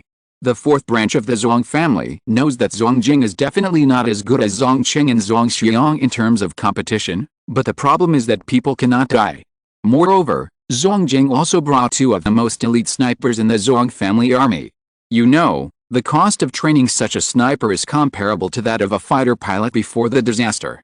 "Dispatch the reconnaissance battalion to the 144th rampart," a general said with a gloomy face. "I want to make sure that the troops from the 178th fortress never return." I second the motion. It is better to leave this pursuit battle in the wilderness to the reconnaissance battalion. Besides, the reconnaissance battalion is not needed on the front battlefield of Wachuan Mountain. The most important thing is that we cannot let the 178th fortress see through our subsequent plans, the general sitting at the top of the conference table said in a deep voice. As soon as these words came out, everyone looked stern, as if the subsequent plan was very important. Moreover, the 144th rampart was the Zhang family's granary, and the military rations on the front line could only last for about 15 days. If this matter is not resolved quickly, I am afraid that the battle on the front line will be affected. It's decided. Notify the reconnaissance battalion to set off immediately. I recommend Zhang Han to take over the position of the commander of the infantry regiment. The failure of Biwen River has proved that Zhang Han is not suitable for the position of the commander of the combat brigade. Let him be demoted and report to the 144th fortress. I second the motion, but don't make the same stupid mistake as last time.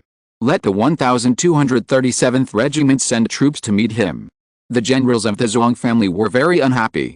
In fact, this matter did not have much impact on the Zhang family as a whole, but this troop roaming in the rear was like a thorn in the flesh. It hurts to pull it out, and it is uncomfortable not to pull it out. It was clear that the decisive battle was about to begin in Wachuan Mountain, but they had to withdraw troops from the rear. However, the sharp knife company seemed to have evaporated from the face of the earth, and did not appear in the 144th fortress within 7 days. After the Zhang family reconnaissance battalion arrived, they began to track the place where Zhang Jing was attacked. These people were all good hunters in the wilderness, and it was too easy to find clues of a company. For example, broken grass branches, feces and other traces of life. However, when they chased to a stream, the traces stopped abruptly. The Zhang soldiers on the reconnaissance battalion realized that the sharp knife company used the stream to leave, but they didn't know where they went. This made Zhang very uncomfortable. It's like, The most disgusting thing is not seeing a palm-sized hairy spider at home, but that it disappeared in a blink of an eye. 3 days later, 3 military factories near the 145th fortress were attacked. These 3 factories were not places with any technological content. They were factories that produced the most common bullets, grenades, and mortar shells. The garrison of the military factory was still relatively tight, but this mysterious 178th fortress force seemed to be well prepared and blew up all 3 factories within a day. Of course, the Sharp Knife Company could be so fast, and it all relied on the help of the refugees, otherwise where would they get such specific intelligence information? After the bombing, the Sharp Knife Company used the streams and ditches to leave again and hid somewhere in the wilderness. Some generals of the Zhuang clan were so angry that they were going crazy. It seems that the preparations for the 178th fortress were very thorough. They didn't just cross the river by accident. They clearly wanted to imitate the Qing clan and come to our military factories.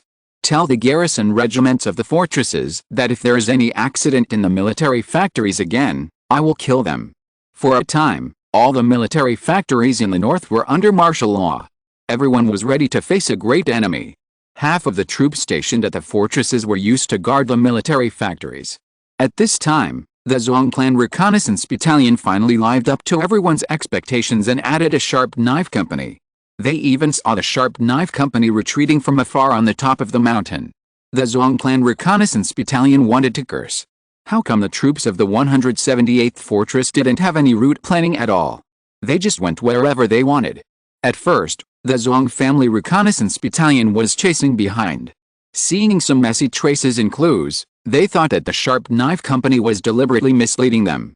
But later, they almost caught up with them several times. They suddenly felt that judging from the style of these players who never concealed their tracks, they did not deliberately leave wrong information to mislead them. They just took the wrong road and turned back. But the more this happened, the more disgusted the Zhuang family reconnaissance battalion became. After the Sharp Knife Company attacked the military factory, they felt that they had almost figured out the Sharp Knife Company's thinking. So the Zhuang family reconnaissance battalion took a shortcut and wanted to set up an ambush in advance. As a result, they did not wait for the Sharp Knife Company to appear. Later, they found that the Sharp Knife Company had turned back. What is this for? Aren't you afraid of being chased by the soldiers behind you? How dare you turn back? Exclamation mark. In fact, the Sharp Knife Company went back for no other reason, but because Fu Rao had lost the medal he won in the Battle of Sichuan Town on the road, and they went back to see if they could find it. After all, it was 10,000 yuan. Of course, the Sharp Knife Company would not play it so lightly.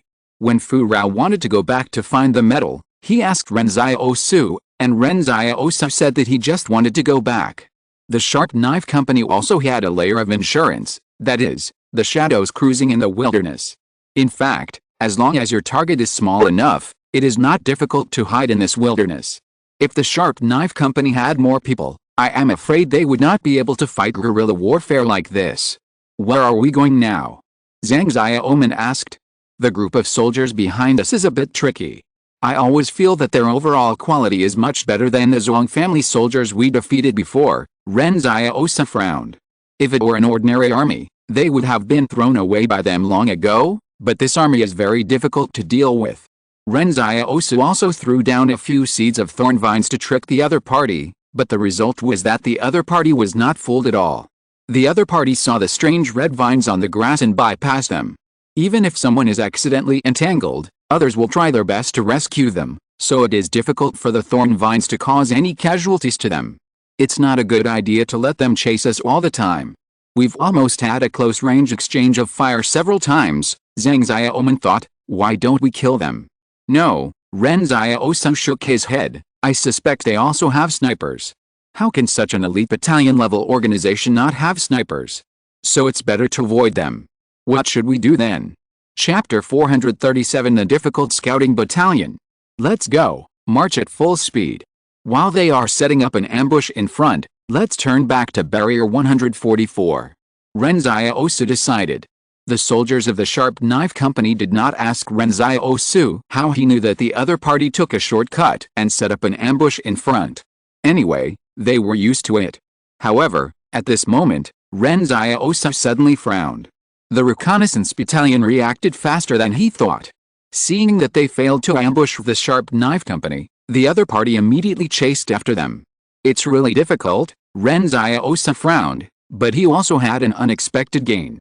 Shadows lurking in the wilderness always take the most concealed route, and this route happens to be the sniper's favorite. At this time, Shadow had already met the enemy's sniper. However, when a sniper is confronted by Shadow's powerful ability, the result is predictable. He was killed with one knife. However, the Zhong family reconnaissance battalion was approaching them quickly. The enemy changed from the patient pursuit to a desperate raid, as if they wanted to rely on their strong physical strength and numerical advantage to wipe out the Sharp Knife Company here. The combat sequence of the reconnaissance battalion has always been the strongest among all troops. Some people simply call them special forces. Although the Sharp Knife Company has won many victories, there is still a big difference between them and the reconnaissance battalion. Whether it is physical strength, marksmanship, or tactical ability, the Sharp Knife Company cannot compare with the reconnaissance battalion. Seeing that the distance between the two sides is getting closer and closer, Ren Xiaosu didn't even dare to use Shadow to slow down the opponent's speed. If he was hit in the forehead by random gunfire again, the scene of Fu Rao being knocked down would probably happen again. Shadow is now his most important reconnaissance ability. Ren Xiaosu tried to open the Shadow Gate to throw a grenade, but the Scout Battalion scouts were very powerful. As soon as the Shadow Gate was opened in the dark, a volley of bullets was launched. Fortunately, Ren Xiaosu did not open the Shadow Gate at an angle aimed at him, otherwise the bullets would have penetrated the Shadow Gate and hit him. If he had stretched out his hand, he would have been smashed to pieces in a matter of minutes. Encountered a strong enemy. It was the first time that Ren Xiaosu faced such a well-trained army head-on, just like the oppression that Su Man and the others had given him in Jingshan. Xiaosu, are we going to be unable to escape? Jiao Xiachen asked nervously. I heard that when people are scared, they will call out the names of the people closest to them. Ren Xiaosu rolled his eyes. Then do you know who fuck is? Zhang Xiaoman didn't know whether to laugh or cry. He said, it's already this fucking hour and you're still telling lame jokes? Otherwise, you can go by yourself, Xiaosu. You walk fast. You can take them with you. I and the first team will form a defensive line here to cover your departure. When it comes to making a choice, someone has to sacrifice their life to fulfill the lives of others. Ren Xiaosu looked at Zhang Xiaoman. You always want to die? Don't worry, I'm here this time. It's hard for you to die. Suddenly, in the black fog, a black steam train spewed out billowing black smoke from nothingness to reality. Zhang Xiaoman and others looked at such a huge train that suddenly appeared in front of them. The soldiers of the Sharp Knife Company felt very small, and at the same time were shocked. This might be another extraordinary ability of Ren Xiaosu. How many abilities does Ren Xiaosu have? This is too subversive to common sense. It would be okay if there were only 2 or 3 types, but why is it not over yet? Get on board, Ren Xiaosu said. I'll take you for a ride. Fuck, this is my first time taking a train for a ride. They grumbled, but they got on the train faster than each other. After the Sharp Knife Company jumped on the steam train, the steam train drove north through the mountains like a roller coaster. The reconnaissance battalion, which had been rushing behind for half a day, saw this scene as soon as they crossed a mountain pass. They slowly stopped and stared in amazement, not knowing what to do. The commander of the reconnaissance battalion was almost mad. If you have this ability, why don't you use it earlier? I've been chasing you for 2 days and you're just saying you have a cheat? Exclamation mark. What's the matter? Don't show off your ability to make you look approachable? The commander of the reconnaissance battalion was in a state of panic at this time. Communicator, quickly contact the command center, which fortress is in the north, and inform them to be on alert. A train is passing by. However, after driving dozens of kilometers to the north, Ren Xiaosu's steam train suddenly turned back to the 144th fortress, which had already attracted many enemies. Going deeper into the enemy's rear would be courting death. Moreover, the Zhong family defenders in the north must have been ready for battle. It would be better to return to the vicinity of the 144th fortress. It would be a good choice to fight or run. If you want to run, just cross the B1 river. Although the steam train was moving in the mountains without any obstacles, it was very exciting to ride in it. The soldiers of the Sharp Knife Company held on to the handrails in the carriage tightly, shouting, fuck, fuck, fuck, fuck. Ren Xiaosu was amused. You see, I said that when people are scared, they shout fuck, and they definitely don't shout anyone's name. The steam train was very fast and disappeared in the wilderness in the blink of an eye. A few hours later, the steam train returned to the 144th barrier. Ren Xiaosu suddenly looked ahead from the front of the train and said, "There is a troop in front, about 2 companies. Let's take the train to practice with them." 2 companies? This is probably another team escorting supplies. We don't have much dry food anymore, so let's do this, Zhang Xiaoman said. But is your steam train strong? Sturdy. Charge. Ren Xiaosu roared happily. The wind on both sides of the steam train was whistling, and a steam train was traveling alone in the vast wilderness. Ren Xiaosu hasn't felt so happy for a long time. The steam train quickly approached the 2 companies, but only when it got closer did it realize that the other party did not seem to be a transport team. At this time, the deputy commander of the 1237th Regiment, with 2 companies, had just received their new regiment commander, Zhang Zhonghan, and was escorting him to the 144th barrier. It is said that Zhonghan used to be the commander of the combat brigade in B1 River. He was demoted because of the failure of the frontline war. However, everyone knows that Zhonghan has the support of the Zhong family and will rise again sooner or later, so now he must be served well. The deputy commander sat in the co-pilot of the troop transport truck, while Zhonghan sat in the off-road vehicle. Suddenly, the driver yelled, "Oh no, there is a train coming from behind." The steam train was at the back of the convoy, so only the driver noticed it through the rearview mirror. The deputy commander laughed when he heard it. "Where the hell is this train? This thing can only be found between the 145th and 146th barriers. No, there is really a train." The driver was anxious. The deputy head of the regiment leaned out of the window in confusion, and saw a black steam train rolling in. The chimney at the front of the steam train suddenly spewed out more black mist, and a long whistle sounded. Chapter 438 Chain Reaction. Get out of the way, get out of the way. The deputy commander was stunned as he watched the steam train approaching. How could such a thing appear in the wilderness? He saw sections of rails spliced together in front of the train, making a clanging sound. The driver tried his best to speed up, but if he drove too fast on this broken road, he would overturn without anyone chasing him. "Soldiers at the back, set up your heavy machine guns and get ready to shoot." The deputy commander shouted, "Get ready to fight." As the vehicle was shaking, the soldiers of the 1237th Regiment hastily set up their heavy machine guns in the back truck bed. Because the vehicle was so bumpy, it took them a long time to load the ammunition. The intercom in the car rang. It was Zhong Han in the off-road vehicle in front who asked, "What's going on? Why is there a train behind us?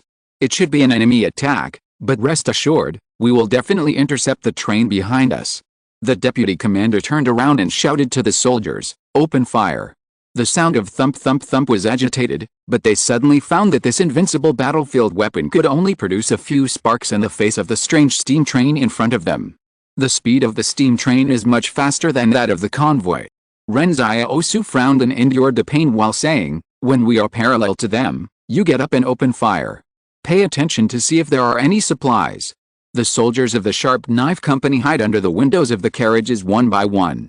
The windows were like natural fortresses. It was obviously a rapid pursuit battle, but it felt like a street battle and sneak attack. There were 10 troop transport trucks and 1 off-road vehicle in the Zhuang's convoy. When the steam train was parallel to the convoy, the Zhuang's soldiers fired wildly. But the bullets will eventually run out. When the Zhuang's heavy machine guns began to reload, the Zhuang's soldiers suddenly saw automatic rifles and heavy machine guns sticking out of the windows of the train, aiming at them and firing. The group of soldiers from the Sharp Knife Company squatted under the windows, holding their guns and sticking their heads out of the windows. This scene looked as weird as it could be. The Zhuang's soldiers were shocked at the time. What kind of ability is this? They wanted to hide, but the problem was that there was no place to hide. The outside of the troop transport truck was just a tarpaulin, which was not bulletproof. In just a moment of exchange of fire, a large number of Zhuang's soldiers were shot down. Ren Xiaosu shouted at the front of the train, "I see, there are no supplies in the convoy, let's go." After that, the steam train turned a corner and drove in another direction in the wilderness. It's not that Ren Xiaosu didn't want to wipe out a group of Zhuang's soldiers, but it was really painful when the opponent's bullets hit the steam train. But Ren Xiaosu was sweating coldly, and he really couldn't bear it. The deputy commander of the 1237th Regiment survived by chance. He was also shot, but because he was in the passenger seat, the car door helped to block part of the bullet's force, so the bullet did not hit him deeply. He was also lucky. The recoil of the heavy machine gun was so strong that it was erratic and did not hit him. After all, the sharp knife did not even show its head at that time. Who was hit and who was not hit was purely a matter of luck. The deputy commander recalled that he had vaguely heard Ren Xiaosu's roar just now. Are they here to rob supplies and then shoot their own troops? The deputy commander stared blankly at the steam train going away. They left just now? Exclamation mark. What kind of army is this? Suddenly, the deputy commander's face changed drastically and he picked up the intercom. Where's the commander? Is the commander okay? The driver on the off-road vehicle picked up the intercom and responded, the commander died in the line of duty. The deputy commander of the 1237th Regiment suddenly wanted to cry but had no tears. What the hell is this 178th Fortress having a grudge against their 1237th Regiment? Why did they specifically target the commander? It's been less than half a month and they've already lost 3 commanders. It must be intentional. What did the commander do to anyone? Exclamation mark. On the train that was going away, the soldiers of the Sharp Knife Company were cheering. This kind of battle is so cool. The enemy didn't even see us. I dare say that at least half of their 2 companies died. How many companies have we killed? Let me count. Zhang Xiaoman counted on his fingers, but he couldn't figure it out after a long time. Jiao Ziachin suddenly asked, did the people in the off-road vehicle just now die? It seems that the driver is not dead. Didn't they get hit? Just now, they were busy dodging bullets, and no one dared to look before the steam train turned. Ren Xiaosu recalled, the co-pilot and the people behind him should be dead. I don't know who was killed, Jiao Ziachin muttered. I guess the officer this time is of high rank. I guess it's a battalion commander. Haha, who cares, Zhang Xiaoman said, just beat him up and it's over. In fact, even the Sharp Knife Company didn't know that they had killed 3 regiment commanders. After all, the regiment commander would not run around outside for nothing, right? What they didn't know was that the deputy commander of the 1237th Regiment was about to collapse. The Zhuang headquarters once again received news of Zhuang Han's death, and the generals held an emergency meeting. A general said, we must have a spy among us, otherwise how could the people from Fortress 178 know Zhuang Han's itinerary accurately and ambush him? Yes, the other side just wants to put the 1237th Regiment into a situation where there is no command, so as to disrupt the transportation line of Barrier 144, said a general. Someone must have cooperated from the inside and outside to leak Zhuang Han's information. Suddenly, a middle-aged man looked at the combat staff officer who was listening on the side. What did you say the enemy used to attack them? A steam train. The combat staff officer replied. The middle-aged general sneered. This is the work of Zhong Cheng. I remember that he once dispatched troops to ambush a superhuman named Wen Konggang. The ability used by the superhuman was the steam train. But this time the steam train seems to be a little different. It was said before that the train had only 4 carriages, but this train has 16. However, the ability of a superhuman is not something we can estimate. What if he can change the number of carriages at will? I have never seen repeated superhuman abilities in the world, the middle-aged general sneered. Zhong Cheng did not do a clean job or he is too young. I think it's better to hold off on the important matters. Also, my 131st Brigade will not accompany you. I'm going to hunt down this 178th Fortress Army. That's not good, someone asked puzzledly. Your 131st Brigade is responsible for one of the most important positions in Wuchuan Mountain. Who will guard the position if you leave? That's not what I can do. If we don't get rid of this 178th Fortress Army, it will be embarrassing to tell others about it, the middle-aged general said, and then turned around and walked out of the command center.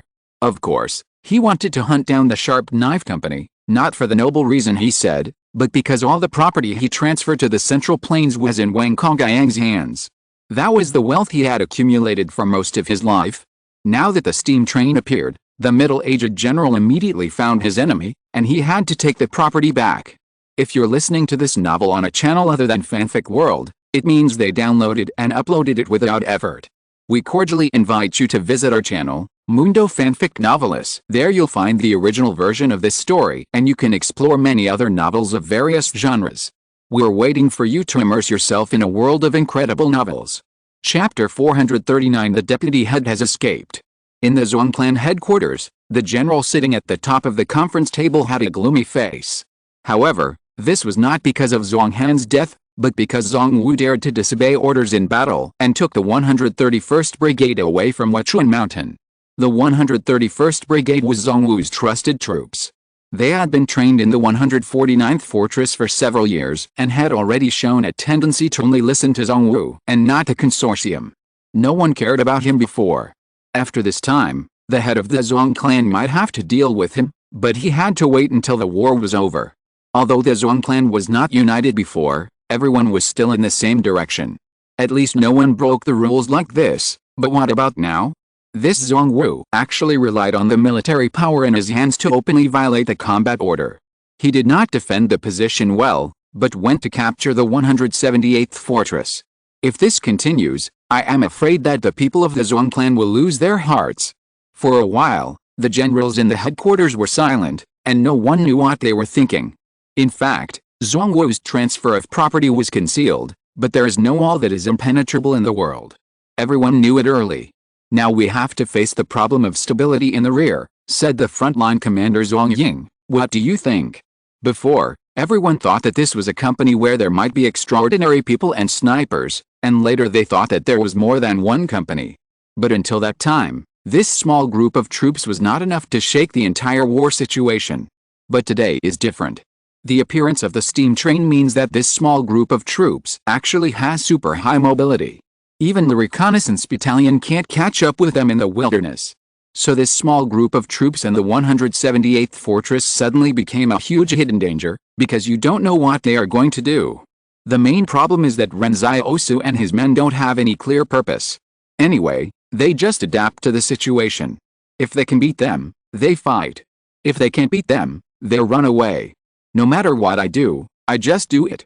In a word, I don't even know what I want to do. This kind of uncertainty is very fatal in war. The Zhuang family can no longer sit idly by and watch this army messing around. Commander Zhuang Ying's face became more and more gloomy. He didn't expect that he had more than 100,000 troops under his control, but he still had to worry about his small company. Someone suddenly said, I also think that this unit must be eliminated, but didn't Zhuang Wu take the 131st Brigade? One brigade is not enough? That's a mechanized unit with good equipment, so let him deal with it. Anyway, we can't call him back now. It's not enough, Zhuang Ying said, send 2 more extraordinary people. The general in charge of managing the extraordinary people nodded and said, okay, but we only have 5 extraordinary people. If we lose any, it will affect the subsequent plans. Zhuang Ying looked at him coldly. Now is not the time to consider the future. I want the troops of the 178th fortress to die on my Zhuang's territory. Also, there is no need to appoint a new commander for the 1237th regiment. Let the deputy commander directly act as the commander. Acting as the commander is a good thing. If no mistakes are made during the acting period, it is estimated that the transfer will be a natural thing. However, at this moment, a combat staff officer said, just received news that the deputy regiment commander ran away. Zhuang Ying. The heartless players of the Sharp Knife Company did not know how big a chain reaction their actions had caused. This series of events even affected the main force of the 178th fortress. At this moment, Zhang Jinglan was listening to the report. The main thing reported was that the 131st Brigade suddenly retreated and even abandoned the position. This matter was extremely strange.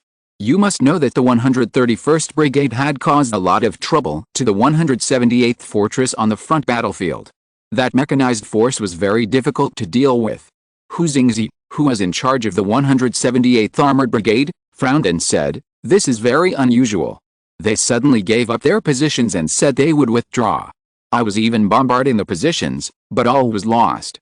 But the good thing is that we have taken over the positions, which saves us a lot of trouble. Do you think this is a conspiracy of the Zhuang family?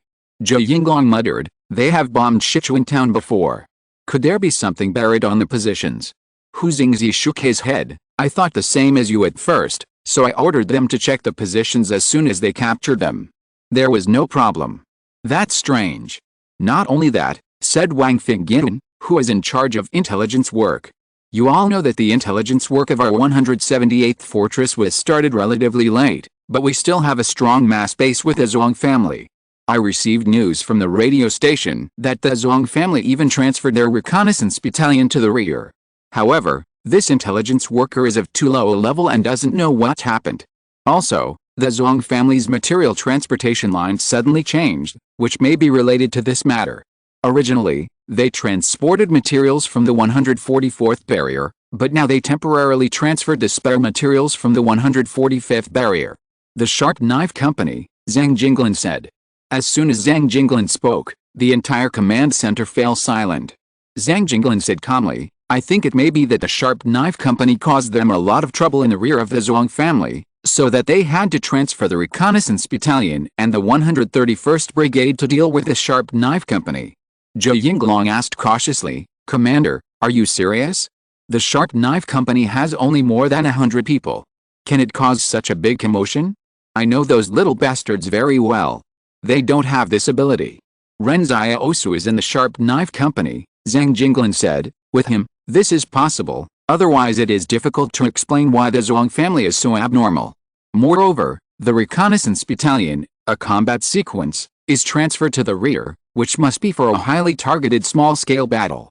In addition to the Sharp Knife Company, does the Zhuang family have any enemies behind them? It seems that there are really no more, Zhou Yinglong said. Everyone knows that the only unit of the 178 fortress troops behind the Zhuang family is the Sharp Knife Company, but everyone always thinks that the Sharp Knife Company can't do such a big thing, so it's a little hard to believe.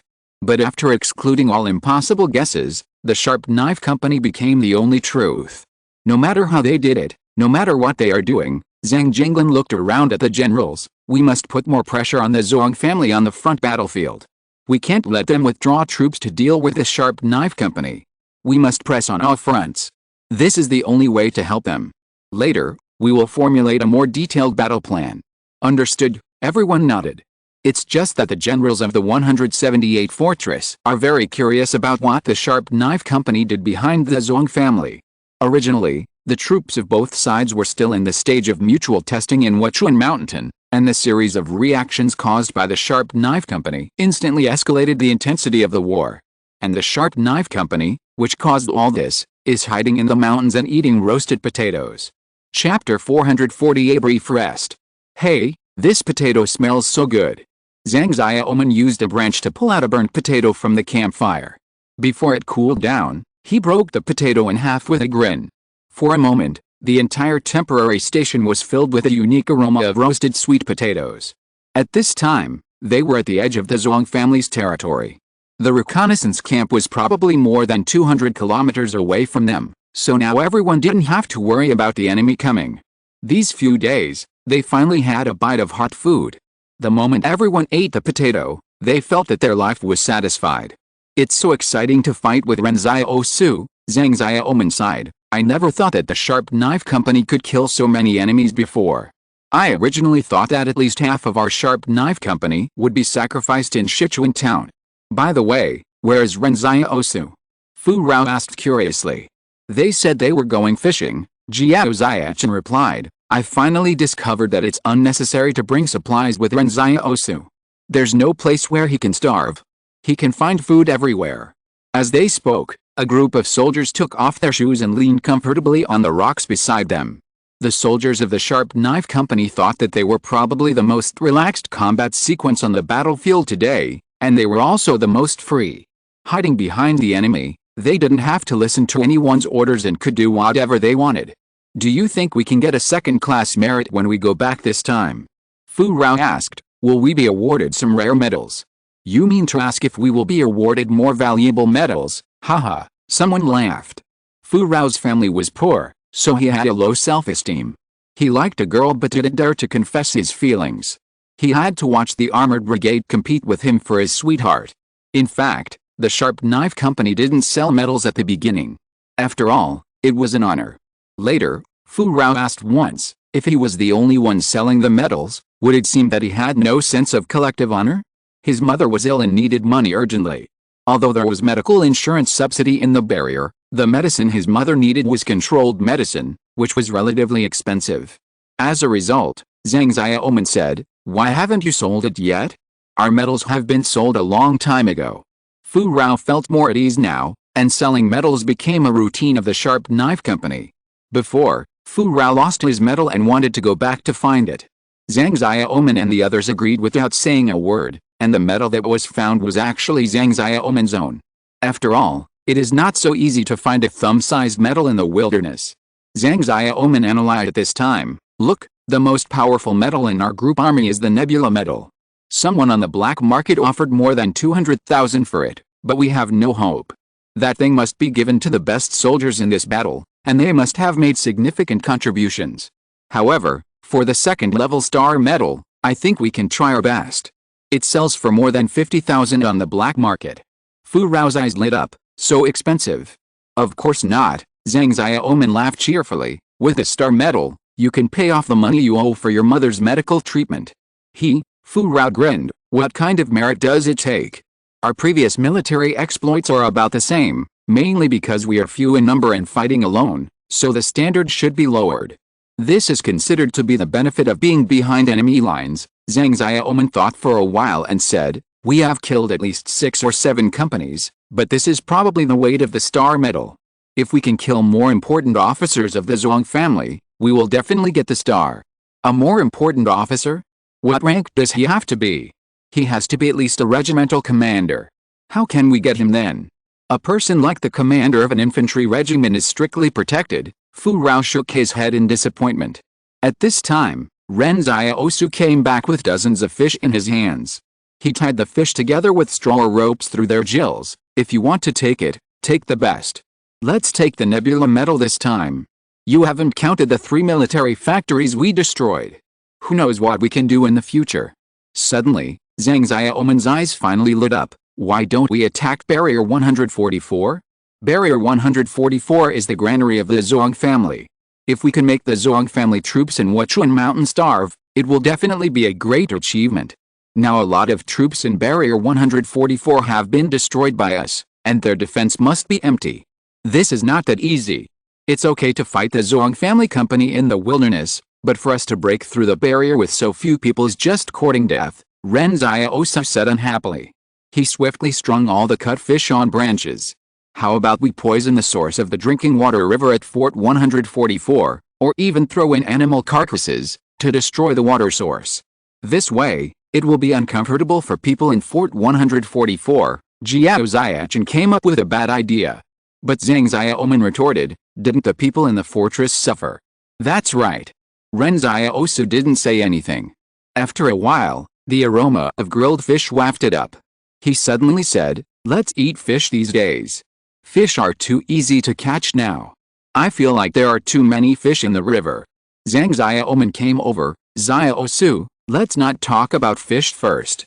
Do you have any good ideas? What should we do next?" Ren Xiaosu thought for a while and said, "If we are near the 144 fortress, we can only do one more job and then we have to leave. What do you think must be supplied continuously in this war besides military rations?" Zhang Xiaoman clapped his hands. "I know. Let's destroy their clothing factory and let the soldiers on the front line have no clothes to wear." The entire sharp knife company looked at Zhang Xiaoman silently. The image of the Zhuang soldiers fighting shirtless suddenly appeared in their minds. It was really a bit spicy. "This is not a necessity," Ren Xiaosu shook his head with a dark face. "Even if no new clothes are shipped up, they can wear out the old ones. It won't have a big impact." Zhang Xiaoman thought for a while and said, "Then destroy the shoe factory. Shoes will be wasted in the war. It will be a big impact to have no shoes to wear. It hurts your feet." The sharp knife company looked at Zhang Xiaoman silently. This time Ren Xiaosu was too lazy to say anything. Ren Xiaosu thought that their sharp knife company had finally fought the enemy behind the enemy for so long, and the result was that the soldiers of the Zhuang family could not wear shoes. It was actually quite exciting to think about it, but the problem was that there were too many shoe factories, and this kind of thing did not have any technical content. Some shoe factories were even in the fortress. At this time, Jiao Ziachin suddenly said, "If one thing is broken, the Zhuang family will really not be able to fight this battle." "What is it?" Ren Xiaosu asked curiously. gasoline, diesel. The Zhuang family has many mechanized troops, which can cause great trouble to army, but if there is no oil, their mechanized troops are nothing but scrap metal. Chapter 441, Can't You Afford to Have Fun? In modern warfare, gasoline and diesel are used in many places. Without gasoline and diesel, tanks, trucks, off-road vehicles and other mechanized equipment cannot operate. How can tanks move at that time? Will the soldiers of the armored brigade push them? So when this suggestion was put forward, everyone in the Sharp Knife Company's eyes lit up. Jiao Ziachan said, "Now I think the attention of the Zhuang family has been attracted by us. It is not easy to attack the attention of the 144th barrier. But we can fight at high speed and can move quickly to other places." Zhang Xiaoman felt that he had seen the dawn of this war. Yes, if we can destroy all the mechanized forces of the Zhuang family, even if Commander Zhang doesn't give me the Nebula medal, I will not accept it. Everyone looked at the inflated Zhang Xiaoman in silence. Zhang Xiaoman touched his face. Ahem, inflated. Zhang Xiaoman is a typical slacker in the army. Ren Xiaosu said, "We haven't destroyed the oil pipeline yet, but since we are leaving, we have to take some food with us. Who knows if it is easy to find food in the north? Then find the refinery in the north and destroy it." They did it as they said. The Sharp Knife Company set off the next day. Since they had already used the steam locomotive, Ren Xiaosu no longer hid it. In this war, Ren Xiaosu had long since stopped holding back, and was trying to use all his abilities to the best of his ability, so that he could live up to his determination for revenge. In the morning, the Sharp Knife Company, which had been driving a steam train to ambush on the road early in the morning and was preparing to rob the transport team, was bored. As a result, before the transport team arrived, they heard the sound of tracks rolling on the ground. The sound rumbled from afar, like heavy armor galloping on the ground. Ren Xiaosu wondered, "What's that sound?" "It's a tank." Zhang Xiaoman was immediately shocked. He picked up the telescope and looked carefully at the army that had just appeared on the horizon. Why are there mechanized troops here? Don't they have to fight in Wucheng Mountain? Or is our information too backward? What happened on the battlefield? Fu Rao murmured, "Are we defeated?" The Sharp Knife Company fell silent for a while. This speculation was actually very reasonable. After all, if the war was not over, how could such an armored brigade suddenly appear in the rear? And it seems that the troops of this armored brigade are well preserved. Impossible, Zhang Xiaoman denied flatly. No matter how powerful the Zhuang family is, we have so many people in Fort 178, how could they be defeated so quickly? They are here to fight us. Puff. Ren Xiaosu, who was drinking water from a canteen next to him, couldn't help but spray Zhang Xiaoman in the face. Zhang Xiaoman wiped his face and said unhappily, "What's wrong? An armored brigade, fighting against our infantry company." Ren Xiaosu was shocked, but he couldn't figure out why this armored brigade appeared here. Is the Zhuang family crazy? Did their Sharp Knife Company just destroy several companies of the Zhuang family, a transport team, several junior officers, and took the reconnaissance battalion for 2 days? Well, although it is indeed a bit excessive, you don't want to bring the armored brigade to fight us. Is it that serious? Is it that serious? You can't afford it. What should we do now? Zhang Xiaoman looked at Ren Xiaosu. What kind of fight is this? Ren Xiaosu said. If a tank shall hide a steam train, who knows how painful it would be. He didn't know if he could bear it. Retreat, retreat. If this armored brigade is really here to attack us, it will be a great achievement for us to track them away from the front battlefield. Zhang Xiaoman was not panicked, but a little excited. Let's go to the north and attack the oil refinery. The Zhuang headquarters had just formulated the next battle plan. The previous plan needed to be changed because the troops of the 178th Fortress suddenly chased them like crazy, which put them under great pressure. It was originally a trial period for both sides, but this trial period turned out to be as fierce as a decisive battle. This was the 178th Fortress troops trying to gain space for the Spearhead Company to prevent the Zhuang clan from withdrawing more troops to the rear to deal with them. And they did it. Zhong Ying, the frontline commander of the Zhuang clan, made 3 calls a day to ask Zhong Wu to bring the armored brigade back, but Zhong Wu ignored him, which made Zhong Ying so angry that his urine turned yellow. Getting angry. He wanted to tell Zhong Wu, "I will make up for the gold you lost, just hurry up and bring the armored brigade back." At this time, All the generals in the Zhuang command knew that Zhongwu would leave the Zhuang clan after catching the man who took his gold, or he would split off and become a new consortium. After all, Zhongwu has an army, which is the real foundation for survival in troubled times. But will the Zhuang consortium let him off so easily? Before, Zhuang Ying sent 2 extraordinary people to hunt down the Sharp Knife Company, but these 2 extraordinary people had another mission, which was to kill Zhongwu immediately after the mission was accomplished, so as to prevent the armored brigade from being taken away by him. And if Zhongwu is not killed, how can Zhuang Ying establish his authority in the future? How to explain to the bigwigs of the Presidium? Zhongwu will definitely not return to Wuchuan Mountain. We have to think of other ways, Zhuang Ying said with a dark face. As a result, at this moment, a combat staff reported, the 178th Fortress troops in the rear suddenly destroyed 3 refineries in one day. Zhuang Ying stood up and said, "What did they destroy?" "Refineries." "But Commander, don't worry, these are all factories that refine rapeseed oil and cooking oil," the combat staff explained quickly. Zhuang Ying suddenly breathed a sigh of relief. Why did the 178th Fortress troops destroy these factories? To prevent us from eating oil? Or is there another purpose? A general hesitated and asked, "Is it possible that they wanted to destroy our crude oil refinery, but they bombed the wrong one?"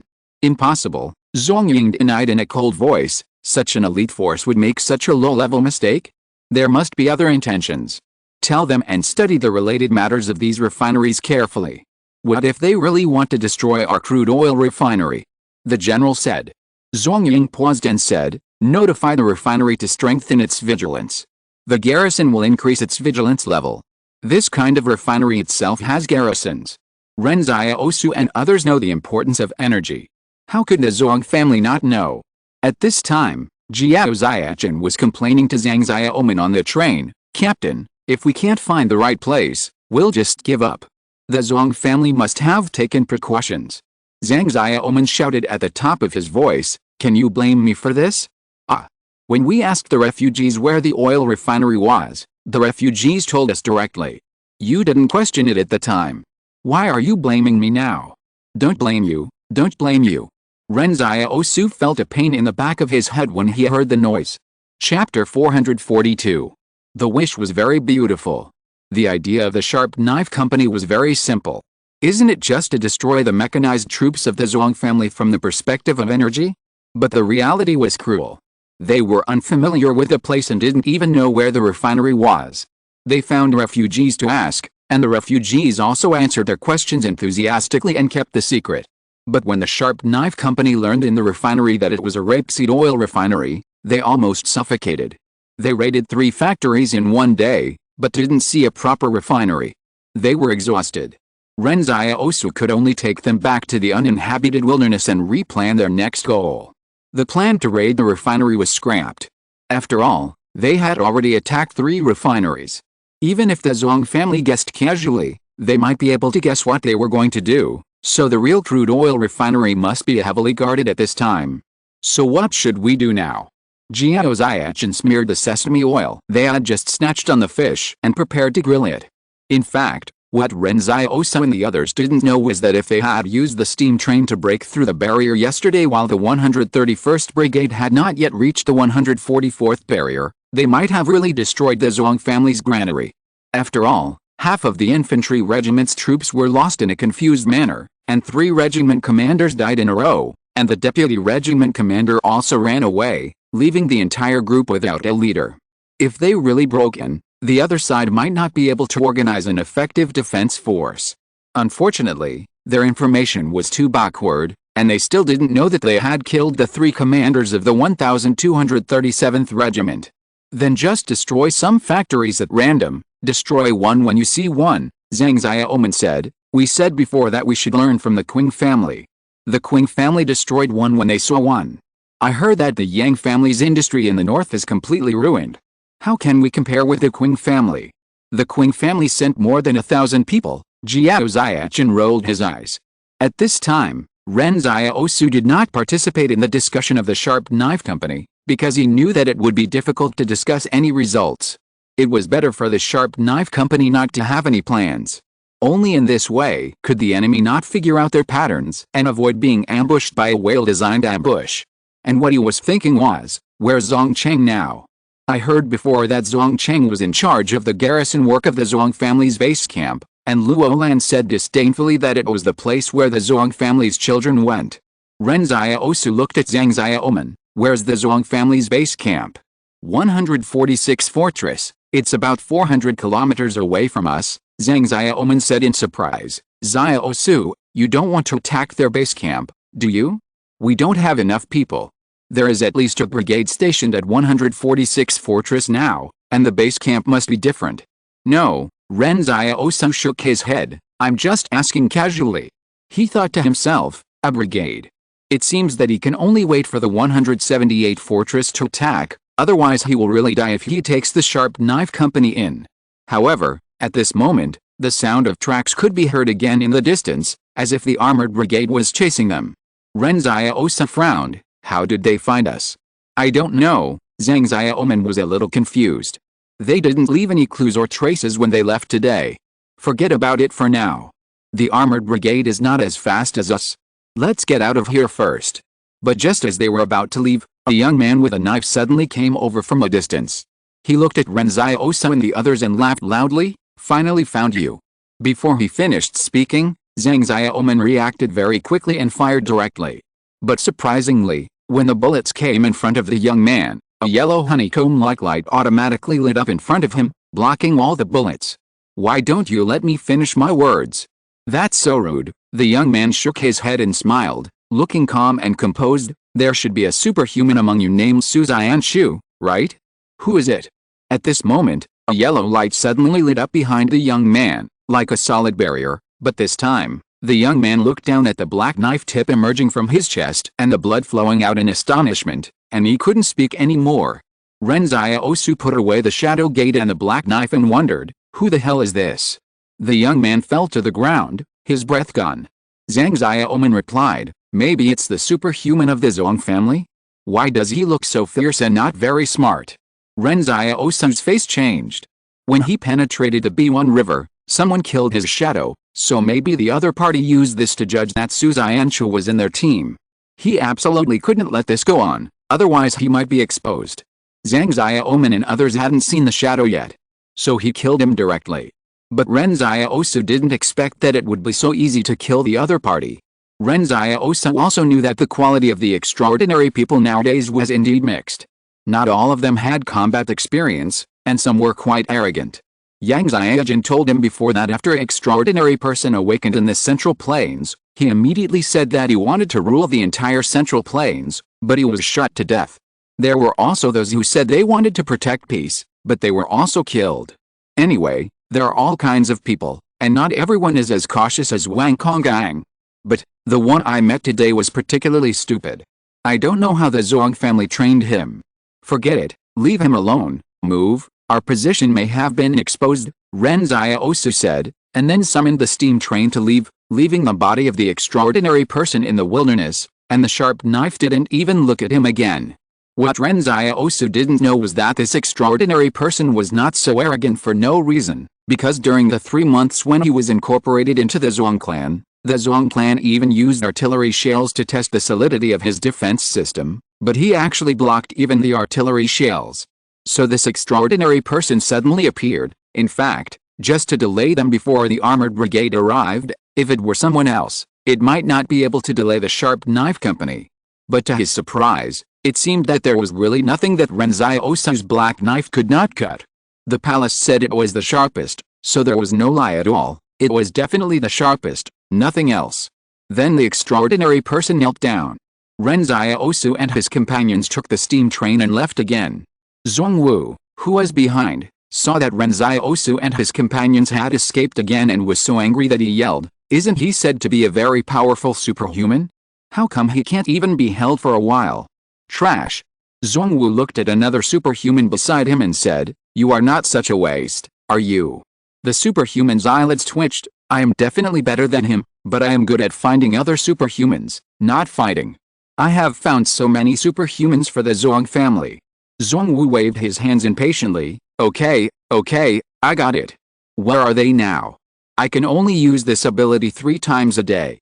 Today's 3 times have been used up, and the range cannot exceed 100 kilometers. You still say you are not trash. At this moment, Zhuang Wu was so anxious about his gold that he didn't have the heart to be polite to this superhuman. The superhuman was a little annoyed when he heard this, and he didn't say the remaining doubts in his heart. In his perception, the other party clearly had only one superhuman. Why did everyone say there were 2 or even 3? This was too strange. Chapter 443, the deputy head of the group helps to solve the problem. Ren Xiaosu and the others were discussing on the steam train. Zhang Xiaoman asked in confusion, "How did this armored brigade find us?" "I don't know.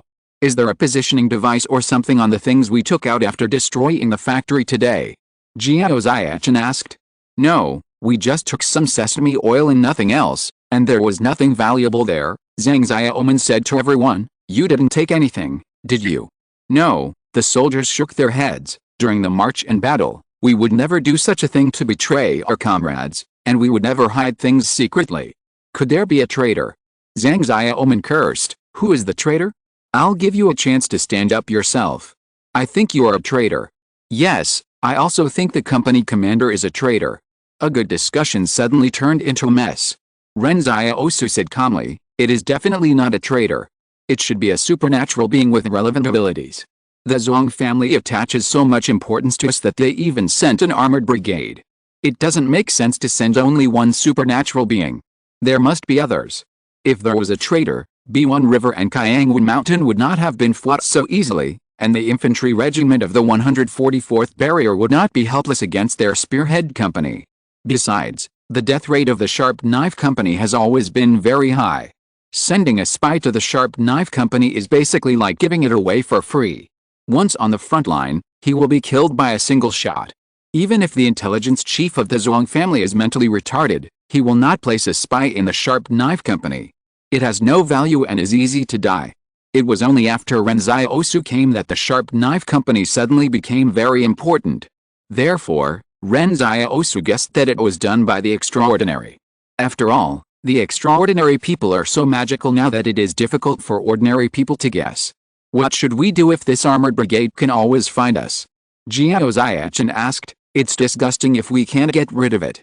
Just think about it, if there is always a mechanized force of more than 4,000 people following behind, and you don't know when they will catch up with you, it's still quite panicking to think about it. This extraordinary person must have relied on something to find us. Ren Xiaosu frowned and thought, even if it is an extraordinary person, it is impossible to be omniscient and omnipotent. There must be conditions for finding whoever they want to find. For example, the control limit of the shadow is 1 kilometer, and the opening distance of the shadow gate is also 1 kilometer. He doesn't believe that the other superhumans don't have this distance limit. In fact, the player who is good at finding other superhumans has indeed made great contributions to the Zhuang family. For example, there are only 3 superhumans around a person like Qing Zhen, and the one who died for blocking the sniper rifle for him before is counted as 4. It's not that there are no superhumans in the Qing family, but people like Wen Konggyang and Su Zianchu live in the Qing family, but they hide themselves in a low-key manner and are not willing to work hard for anyone. So there are still superhumans. Ren Xiaosu feels that there are at least 2-digit superhumans in a consortium, but no one has found them. It's different on the Zhuang family side. For example, the superhuman who Ren Xiaosu and his friends saw, and Han Yang who was killed by Yang Xiaojin before, were all found by this person who can sense the existence of other superhumans and forcibly recruited into the Zhuang family military. Of course, the Zhuang family did not treat them harshly. They were all treated very well and brainwashed. This extraordinary person who can find other extraordinary people is too important. This time, there is a reconnaissance company just to protect him. This reconnaissance company is only responsible for protecting him and does not need to do anything else. At this time, Ren Xiaosu thought about it, and simply drove the steam train at full speed to the edge far away from the Zhuang family's territory, trying to get rid of this armored brigade by relying on distance. However, after walking on the road for a long time, Ren Xiaosu suddenly saw an off-road vehicle in front of him driving eastward. Because of the bad road, the off-road vehicle was not driving fast. "Hey, why is there an off-road vehicle here?"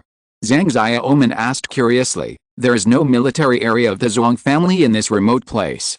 "I don't know who it is," Jiao Xiachen said, "but it must be someone from the Zhuang family. Let's kill him." "Don't worry, Don't worry, Ren Xiaosu frowned. The person who can ride the off-road vehicle must be an officer. Let's catch him and see if we can interrogate him to find out something. At this time, the deputy commander of the 1237th Regiment was driving an off-road vehicle alone to escape from the Zhong family's territory. This time he didn't even take his wife with him, otherwise taking his wife with him would definitely arouse suspicion from others. His wife might be scolding him in the 144th fortress at this moment. But he had to run. The Zhong headquarters suddenly said that he would be the head of the regiment, but those killers from the 178th fortress only wanted to kill the head of the regiment. Of course, the deputy head was not sure. Could the death of 3 heads be just a coincidence? He was panicked. But while running, he suddenly saw the fast-approaching steam train in the rearview mirror. Well, he was sure that the other party really wanted to kill the head of the 1237th Regiment. He had run so far and the other party was still chasing him.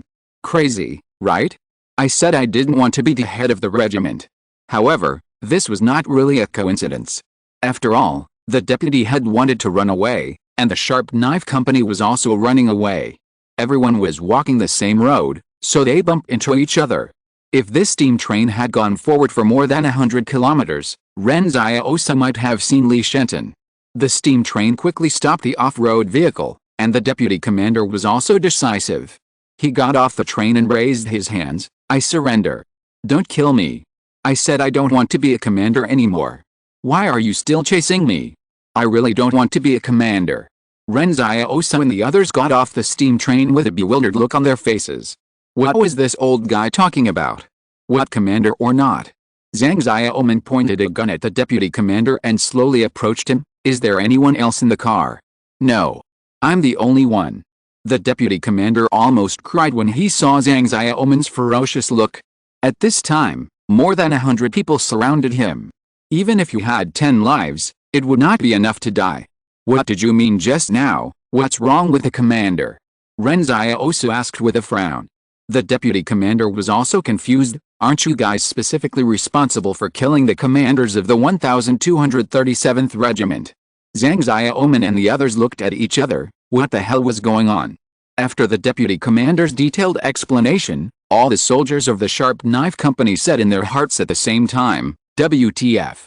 We have killed 3 commanders. Jiao Xiachen was shocked. Ren Xiaosu listened to the deputy commander's statement silently. His whole heart was shocked beyond words, and the deputy commander looked at the people of the Sharp Knife Company and asked them why they were so shocked.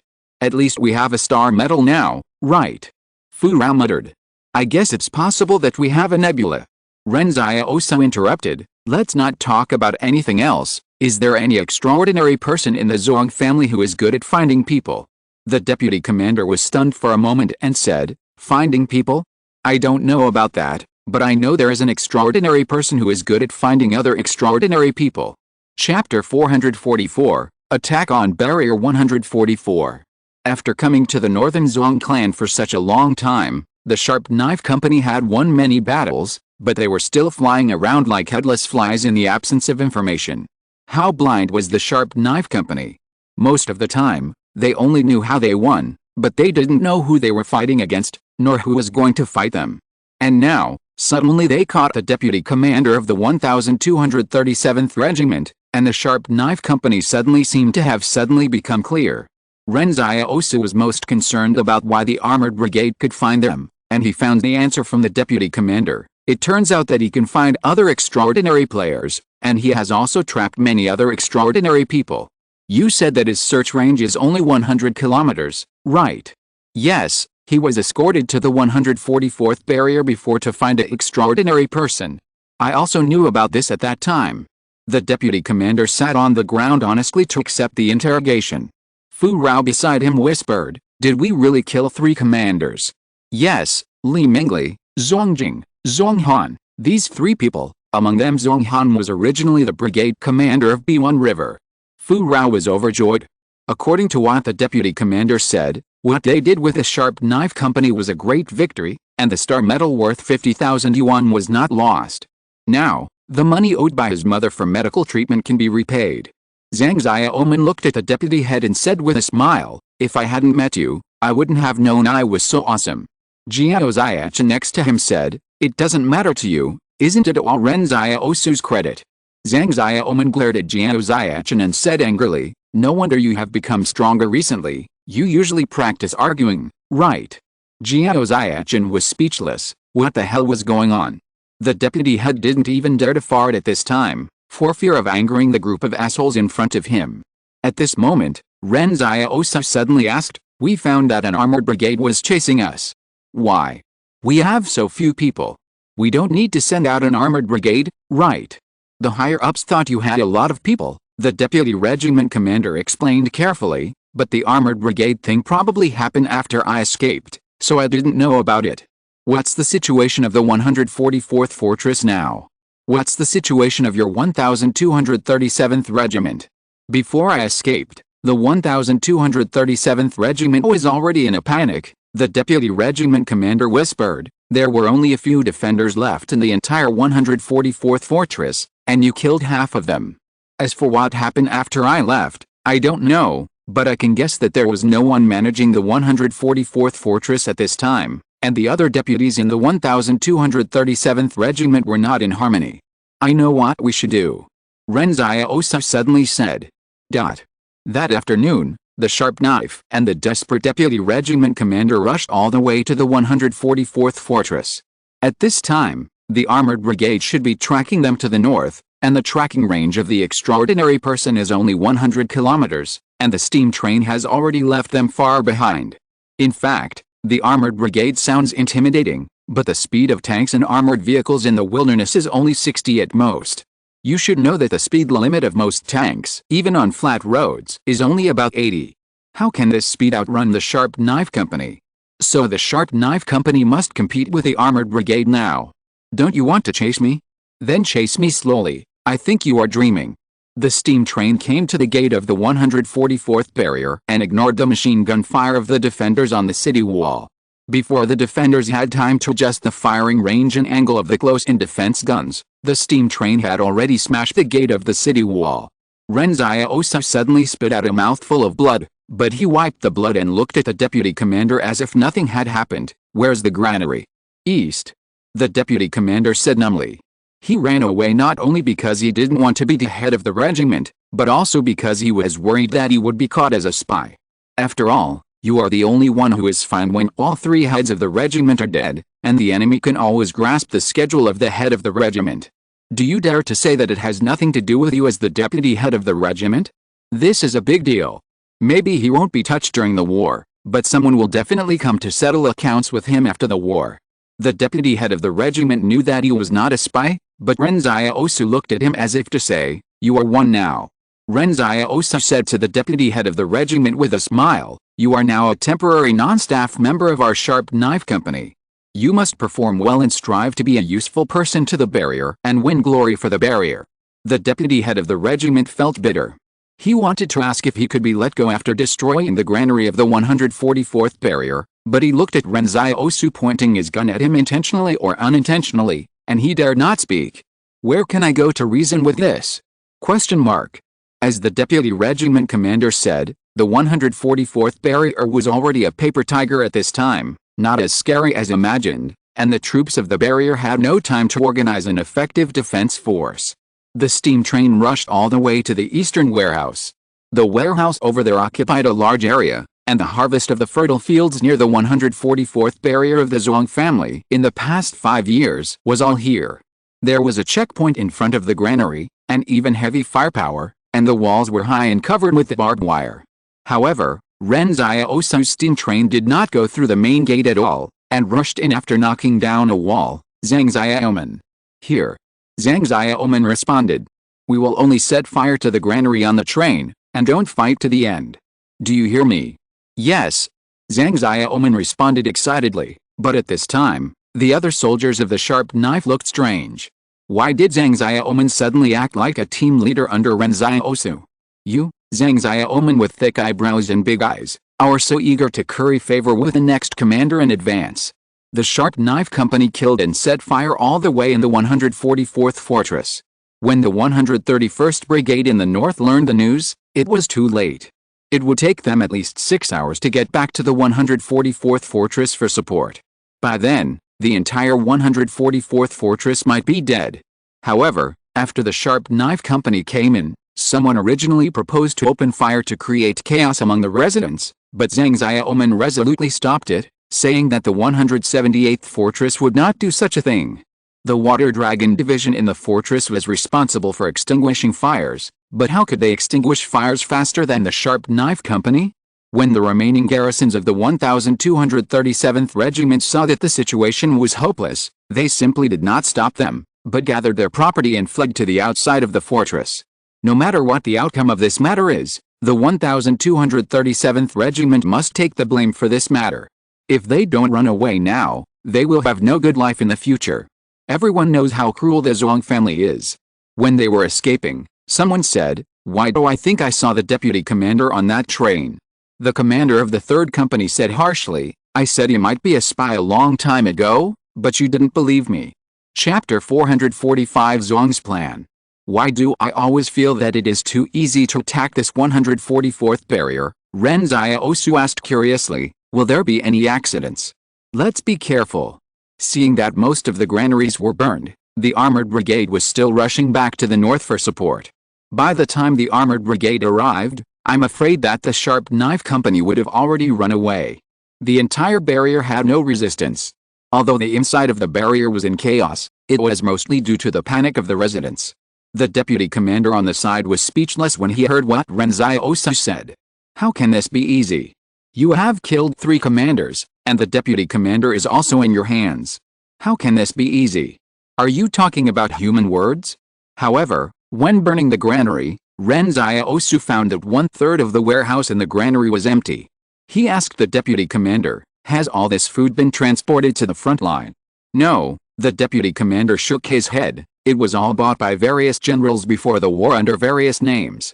They have to buy their own food to fight." Ren Xiaosu is stunned. "No, they planned to raise the price and sell it to the residents when the war started. The higher-ups didn't know about this. The generals said that they would sell the grain to them now, and they would replenish their stocks later when the grain price dropped. No one would find out. After all, the war didn't actually use up much grain according to the original plan," said the deputy head of the regiment, "at least not all of it. But now it's good." Ren Xiaosu actually covered up for the Zhang family generals who secretly hoarded the grain. After the fire, no one knew that 1/3 of the grain was missing. But Ren Xiaosu was unhappy that although the burning of the granary had a great impact on the war, it was definitely not fatal, because the grain was dispersed, and the Zhuang family consortium would always find a way to get the lost grain back. Horizontal ellipsis. At this time, all the generals in the Zhuang headquarters had gloomy faces. Commander Zhuang Ying suddenly threw the pen in his hand on the table. "What is this Zhuang Wu doing? He has been promised to lead the 131st Brigade to hunt down the enemy, and 2 extraordinary people have been sent. Why can he let the other side burn down the 144th fortress under his nose? And what are the garrisons of the 144th fortress doing? Can't they organize any defense force? Watch the enemy burn down the granary." As he said, Zhuang Ying's anger was about to explode. "Kill their commander." Before he finished speaking, Zhuang Ying remembered that the 1237th Regiment had no commander at this time, and even the deputy commander had run away. Now he is angry, and there is no one to push out as a scapegoat to vent his anger. "Commander, things have come to this point, we need to think of a solution," said a general. "Mobilize all the reserve grains in the fortress, confiscate all the reserves, and you have some grain in your hands, hand it all over to me. This matter involves the success or failure of the consortium, so stop making your own little calculations. Do you think I don't know what you have done?" Zhuang Ying said coldly. "This is to concentrate all the reserve grains of the entire Zhuang family on the front line, even including the grain in the homes of the residents of the fortress. There is also a lot of grain in the hands of the generals.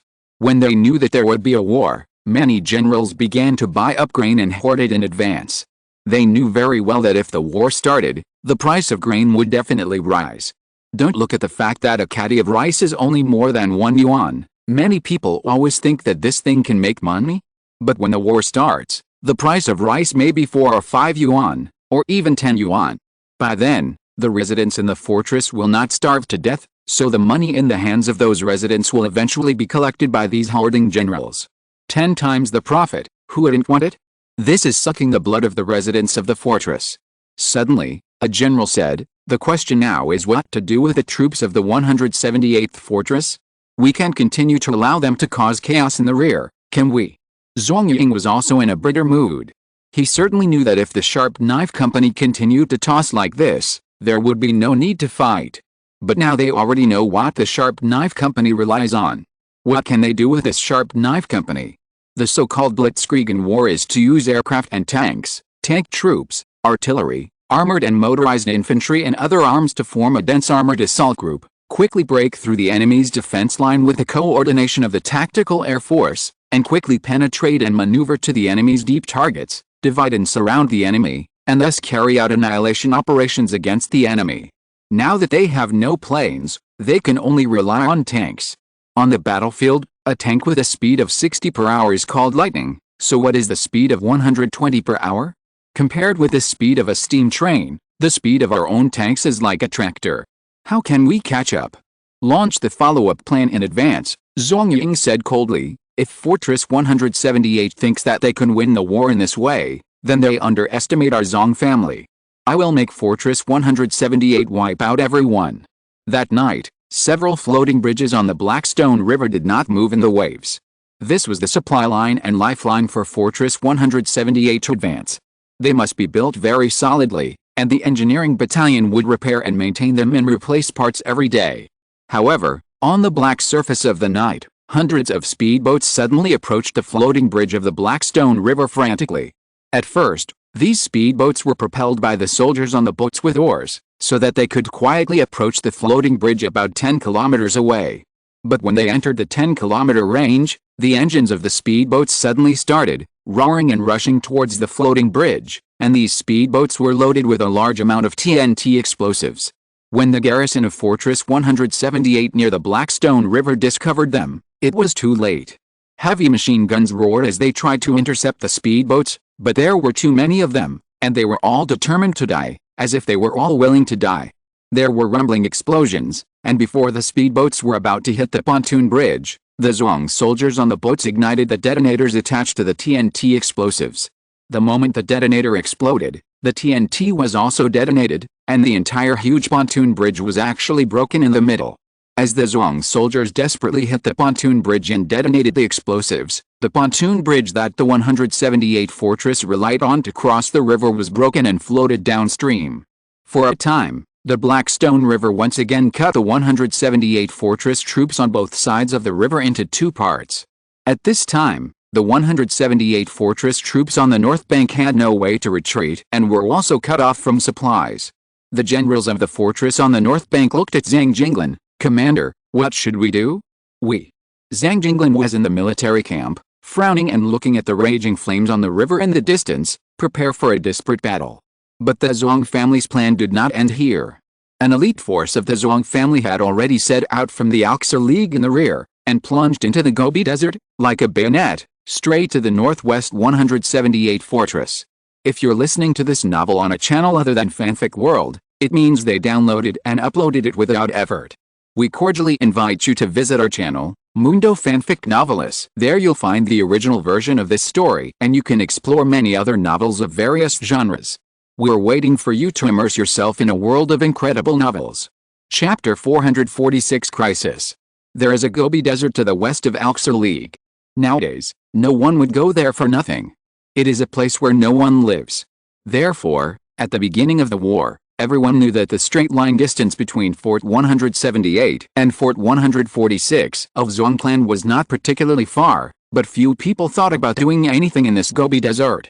If a troop wanted to pass through, it would be like a fool's dream. However, Zhuang Clan has been plotting Fort 178 for too long. The resources in the area where Zhuang Clan is located are scarce, far inferior to Fort 178, Qing Clan, Yang Clan, and even Li Clan. Therefore, expanding outward to seek resources is what Zhuang Clan must do. Only huge resources can support their ambitions. Where are the resources? Of course, in Fort 178. You must know that Fort 178 is blocking the vast territory outside the northwest. More than 90% of the mineral deposits of the entire Barrier Alliance are buried in that land, as well as a large amount of natural gas, crude oil, and various metal minerals. In Zhong's view, it would be a waste if these things were left in the hands of the killers in Fortress 178 and not used. A few years ago, Zhong quietly began to have secret troops transport supplies to the Gobi Desert, and now, they have established a huge forward base on a small oasis. Not for anything else, just so that one day, a fierce army can use this forward base to cross the Gobi Desert and give Fortress 178 a fatal blow. In fact, Zhong knew that Fortress 178 was going to attack Huachuan Mountain from the north of the Blackstone River, and also knew that after Fortress 178 blew up Yiwan River, Zhong's way to the south for a surprise attack would be gone. But everything was in Zhong Ying's plan, and Fortress 178 also had no way to retreat. Zhong Ying had already received very accurate intelligence. Now there is only one independent regiment stationed in Fortress 178, and the entire fortress can be said to have come out in full force. So now Fortress 178, with its empty defense, has become an isolated island, and no one can rescue it. As long as the Zhong family occupied the 178th fortress, even if Zhang Jinglin and his men rebuilt a pontoon bridge, they would have no home to return to and no fortress to defend. When the supply of the 178th fortress troops is cut off, won't they be at the mercy of the Zhong family? Zhong Ying calculated the time. It only took another 7 days for his troops to cross the Gobi Desert and reach the 178th fortress, and lay siege to the city. Zhong Ying narrowed his eyes, wondering if Zhang Jinglin had guessed all this. He should have guessed it. His intention of cutting off their way on the Blackstone River was quite obvious. But what if he guessed it? Zhang Jinglin had no way to stop him from occupying the 178th fortress.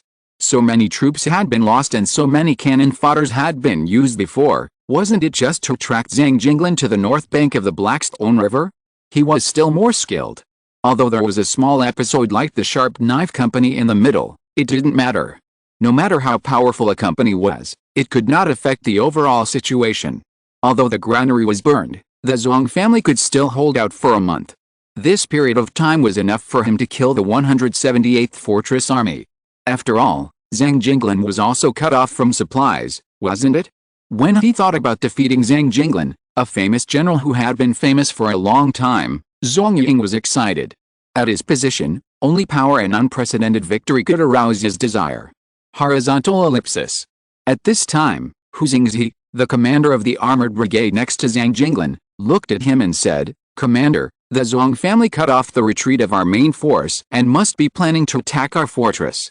Commander, you should think of a way." Zhang Jinglin looked at Hu Xingzi. "You and I can only win if we fight to the death here. Everyone, we must take Huachuan Mountain as soon as possible so that we can fight our way out. Notify the engineering battalion in the rear to rebuild the pontoon bridge as soon as possible and ask them how long it will take." A combat staff hesitated and said, "I just asked." The engineering battalion on the south bank said it would take 10 days. "We can build a simple pontoon bridge, which is faster, but it will be useless if the mechanized troops cannot get through. 10 days. Even if the pontoon bridge is built within 10 days, it will take them another 7 days to return to the 178 fortress. It will be too late for everything." Suddenly, Zhou Yinglong ran back from the front line. "Commander! Commander! It's the call from the Sharp Knife Company." Everyone was stunned. How could they have thought that the Sharp Knife Company in the rear had resumed communication at this time? At this time, the Sharp Knife Company had just fought out of the 144th fortress. They not only burned the granary of the 144th fortress, but also snatched the satellite phone, so that they had the opportunity to contact the 178th fortress. Zhang Jinglin took the satellite phone, and the loud-voiced Zhang Xiaoman on the other end of the phone shouted excitedly, "Commander? Commander?" "Yes, I'm Zhang Jinglin, you say," Zhang Jinglin said calmly. "We burned all the granaries of the 144th fortress, defeated 7 or 8 companies, and killed the 3 commanders of the 1237th Regiment. The deputy commander is now in our hands." Zhang Xiaoman said proudly, as if he was afraid that Zhang Jinglin would not give him the Nebula medal, and he said all the credits in one breath. The generals around Zhang Jinglin were stunned. They didn't expect that the Sharp Knife Company had done so many great things. No wonder the Zhong family had to withdraw troops to deal with them in the rear. Is this a company? Even an independent regiment probably couldn't do it. The Sharp Knife Company is too fierce. But everyone was not happy, because the current situation of the war could not be changed by burning granaries, killing a few regiment leaders, and destroying a few companies. Zhang Jinglan smiled and said, "You did a good job, but you must also pay attention to safety.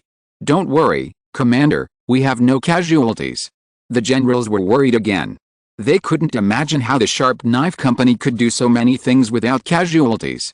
Zhang Jinglan smiled and told Zhang Xiaoman a few words, then handed the phone to Zhou Yinglong. He didn't mention Ren Xiaosu at all, but everyone knew that Ren Xiaosu probably played a great role in this battle. After Zhou Yinglong took the phone, he yelled to Zhang Xiaoman, "Okay, I know you have made contributions. I don't have time to talk to you now. You should evacuate to a safe area first. The situation here is very critical now." Zhang Xiaoman was stunned. Critical. Zhou Yinglong paused and sighed and told the general situation. The Sharp Knife Company soldiers around Zhang Xiaoman were listening to the phone. Everyone was a little at a loss. How did the situation suddenly take a sharp turn for the worse and become disadvantageous? And the Zhuang family might occupy the 178th fortress? What about his wife and children? What about the girl that Fu Rao likes? What about everyone's dream lover Lu Yao? Zhang Xiaoman was anxious. "Don't worry, battalion commander, if they can attack our 178th fortress, we can also attack their 146th fortress. The group of powerful old men of the Zhuang family are all in the 146th fortress. If we kill them, the Zhuang family will panic immediately." Zhou Yinglong laughed and scolded, "What the hell are you talking about? There's a brigade in the 146th fortress now. You can attack it if you say so. Get out of here and run towards the central plains now." However, before he finished speaking, he was interrupted by another voice, "Mr. Zhang, are you still listening? I just want to ask if taking down the 146th fortress will help the battle situation." Zhang Jinglan was silent for a moment. "Yes. Okay, I'll go and fight." All the generals nearby felt that the voice was a little strange, but they all knew that this was probably Ren Xiaosu. But Ren Xiaosu was a little too crazy. How could a Sharp Knife Company break through the 146 barriers? Zhang Jinglan sighed. "You can't break through the 146 barriers. Mr. Zhang, do you remember what you said?" Ren Xiaosu asked calmly. "You said that it is stupid to do it even though you know it is impossible and you may get hurt. But do you remember how I answered?" Zhang Jinglan remembered that moment when Ren Xiaosu said that bravery is the same. Chapter 447, Acting Alone. Zhang Jinglan tried to persuade Ren Xiaosu not to take the risk, but Ren Xiaosu seemed to have made his own decision and did not let Zhang Jinglan continue talking. He hung up the phone directly. It is said that the current operational commander is Zhong Ying. Even if the rear of the Zhuang family is attacked, it will not affect the war. But the fact is not like this. The reason why the Presidium is the Presidium is because they have absolute influence and control over the army. It is just that Zhong Ying is temporarily the commander-in-chief. Now all the operational sequences are temporarily under the command of Zhong Ying. After the war, Zhong Ying himself is just the chief of a combat sequence and needs to obey the Presidium. So Ren Xiaosu asked Zhang Jinglan if it would be useful if the number 146 barrier was destroyed. Zhang Jinglan answered yes. That is the place that keeps the Zhuang family united, just like after the 88th barrier of the Yang family was broken, the entire Yang family immediately turned into a pile of loose sand, and intrigues emerged one after another. The Zhuang family will not be an exception. If Zhong Ying could lead the entire frontline troops for another 10 years, perhaps his personal influence would be enough to turn the tide in the chaos and bring everyone together, but the current Zhong Ying is not qualified. If the 178th fortress is defeated, then Ren Xiaosu's idea of destroying the entire Zhuang clan will no longer have any leverage.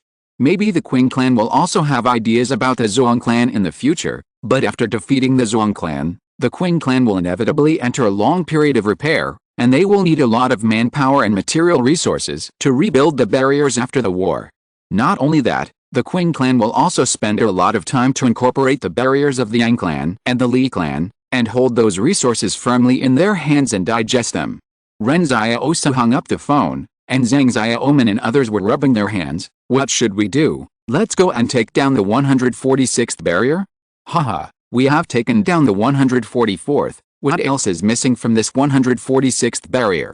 The others in the Sharp Knife Company looked at Ren Xiaosu. Someone had previously suggested attacking the 146th barrier, but it was rejected by Ren Xiaosu. This time, Ren Xiaosu did not refute Zhang Xiaoman at all. Instead, He urged the soldiers of the Spearhead Company to hurry up and get on the steam train. The steam train was moving at full speed. In the wilderness, no one could tell the direction of the steam train. They just thought that they were going to attack the 146 barrier. Everyone in the car was discussing enthusiastically, "How do you think we should attack barrier 146? We have to act quickly, otherwise when the 131 Brigade hears the news and rushes over, we will have to face 2 brigades." Ren Xiaosu grabbed the deputy commander of the 1237th Regiment in the car and said, "How strong is the combat brigade at barrier 146? That must be one of the most elite troops in the Zhuang family.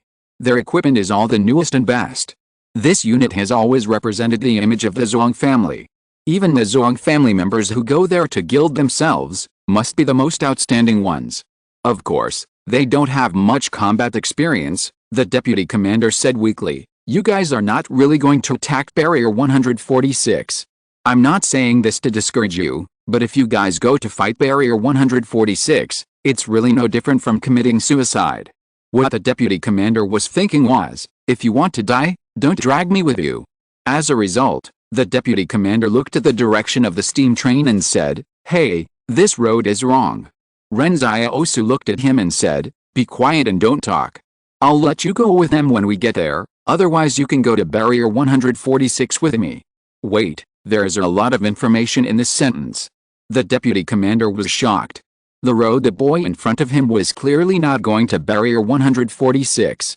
From the information he got from his words, "I'm afraid that this boy wanted to go to barrier 146 alone?" Exclamation mark. The steam train suddenly stopped in the wilderness, and Ren Xiaosu shouted, "Get off the train! Get off the train!" The sound of bolts being pulled rang out on the train. The Sharp Knife Company thought they had arrived at the destination and were preparing for battle. As a result, after they all got off the train, Zhang Xiaoman was caught off guard and didn't see Ren Xiaosu get off the train. The train accelerated again and drove away into the wilderness in the distance. "Wait, Ren Xiaosu, where are you going? What place is this?" Zhang Xiaoman ran after the train for a few steps, but the train was too fast for him to catch up, and Ren Xiaosu had no intention of turning back. Jiao Xiachen pointed his gun at the deputy commander. "Where's this place?" "This is the easternmost part of the Zhuang clan. 10 kilometers ahead will be out of the Zhuang clan's territory," the deputy commander said with difficulty. "Put down your gun first. I don't know about this. I just found that the direction was wrong on the road, but the young man warned me not to talk nonsense." Zhang Xiaoman was heartbroken. "It's over, it's all over. Ren Xiaosu is afraid that it is too dangerous to go to barrier 146, so he deliberately put us in such a safe place and plans to go to barrier 146 alone. There is no other possibility." No wonder Ren Xiaosu was particularly silent along the way. It turned out that Ren Xiaosu had thought of everything long ago, and even settled them without any panic before setting off. Zhang Xiaoman passed this information to Zhang Jinglin and his men using a satellite phone. At this time, all the generals were silent. Zhou Yinglong suddenly asked Zhang Jinglin, "Anyway, I am convinced." This "convinced or not" refers to Zhang Jinglin's move to arrange Ren Xiaosu to the Sharp Knife Company. Zhou Yinglong was the first general to express his support for Ren Xiaosu, although his position was the lowest among the generals. The other generals still did not speak. After all, the position of commander still requires a lot. They still want to wait and see if Ren Xiaosu can come back alive from the 146th barrier. At this time, Ren Xiaosu was on his way to attack the 146th barrier. No, it's better to say it's a sneak attack than a rush. After thinking about it, Ren Xiaosu still felt that it would be safer for him to go to the 146th barrier alone. He couldn't take the Sharp Knife Company with him when he knew he would die.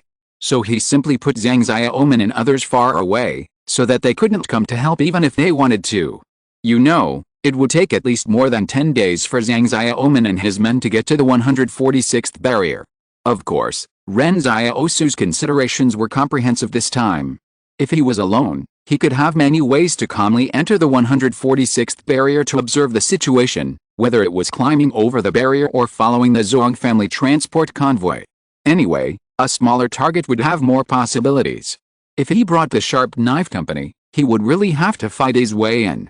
When Ren Xiaosu was about to reach the 146th barrier, he put away the steam train. He walked alone in the wilderness to avoid being discovered by the enemy in advance. He hid outside the 146th barrier for a full day and night, trying to see if there was any good way to sneak into the barrier. As a result, Ren Xiaosu found that the 146th barrier had extremely strict vehicle inspections.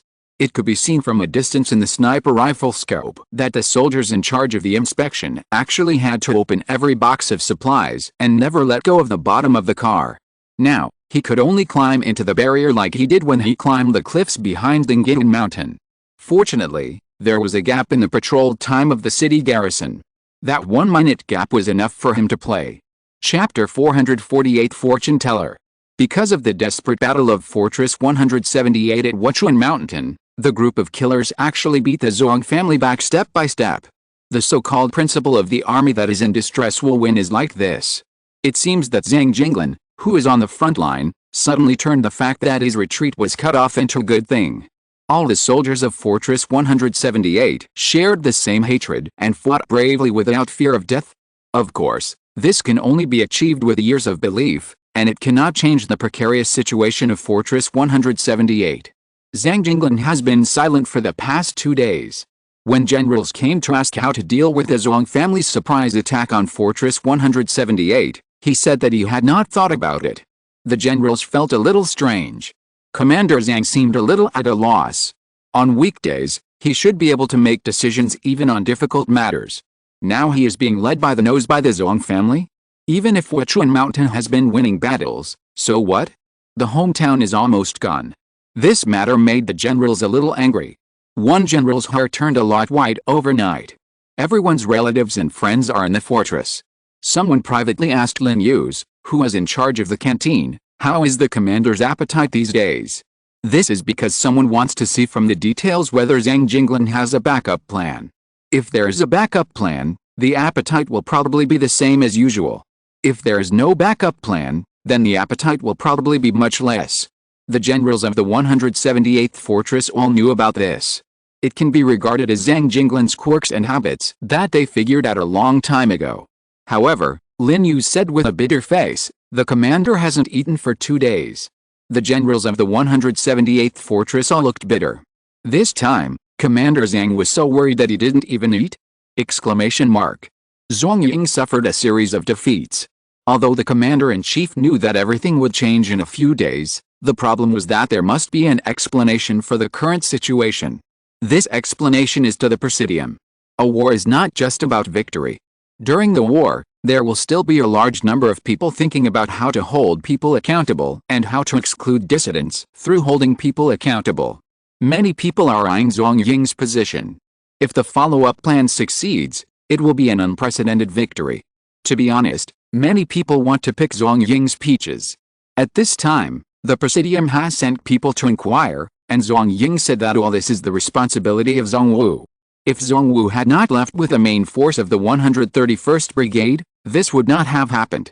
After all, the position guarded by the 131st Brigade is extremely important, and now Zhong Wu has abandoned the interests of the consortium because of the robbery of the transfer of property. This is considered to be a battle escape. This act of escaping from the battle affected the overall situation and disrupted all the deployments on the front line. The Presidium contacted Zhong Wu, and Zhong Wu cursed that Zhong Ying could not even guarantee the rear, so how could he win the battle? The two sides were in a process of wrangling and blaming each other. But Zhong Wu, who led the 131st Brigade, had lost the whereabouts of the Sharp Knife Company. He knew very well that leaving the battlefield was not his main crime. Transferring assets during the war to leave a way out would make it easier for the Presidium to be suspicious. What will he face after the war? It must be a violent storm. So something unexpected happened to everyone. Zhong Wu actually ran away with the 131st Brigade. Although mechanized troops rely heavily on logistics, Zhong Wu dared to run away, and he must have found a new home in the Central Plains. Everyone would welcome this act of taking a mechanized troop to join. This run made everyone in the Zhong family disgusted, but Zhong Ying was relieved, because Zhong Wu's affairs had covered up the defeat in the war, and no one would care about him anymore. What Zhong Ying should do most at this time is to attack the 178th fortress on the top of Wachuan Mountain. If the subsequent plan has not succeeded, and the Zhong family is beaten down first, it will really become a joke. The night of the 146th fortress is silent. Ren Xiaosu guessed that there might be a curfew here, otherwise there would not be a single ordinary pedestrian, and there would be patrols from time to time. It is not difficult for Ren Xiaosu to hide from the patrolling combat team. The difficulty now is how to find the location of the Zhuang family's senior management. Ren Xiaosu defined this operation as a decapitation. His goal was not to destroy the entire 146th fortress, nor to defeat the combat brigade here, but to paralyze the entire Zhuang family's top leaders and let the Zhuang family repeat the mistakes of the Yang family. But Ren Xiaosu thought of a very serious question. If Zhuang Cheng was the commander of this combat brigade, then Zhuang Cheng must be in the barracks on weekdays, right? Let's not talk about other people first. This Zhuang Cheng is the one he wants to kill the most. How to sneak into the barracks and how to find the address of the Zhuang family's top leaders are the first things Ren Xiaosu has to face. But how to find it? Ren Xiaosu hid under a small bridge for a night, and walked on the street like nothing happened during the daytime the next day. But he found that the expressions of the residents of 146 were very indifferent. There was no one talking on the whole street, and the atmosphere was extremely depressing. He didn't know what the Zhuang family did during their rule to make these people completely lose their vitality, but only after entering the fortress did Ren Xiaosu realize that the Zhuang family had lost not only the hearts of the refugees, but also the people in the fortress. But he didn't talk to any of the residents. He couldn't just grab anyone and ask where the top leaders of the Zhuang family lived. At this moment, Ren Xiaosu was walking on the road, and suddenly a man holding a white banner came towards him. There were 3 words written on the white banner: Divine Fortune Teller. Ren Xiaosu was stunned. It was the first time he met a fortune teller on the street. But it was better to just watch it.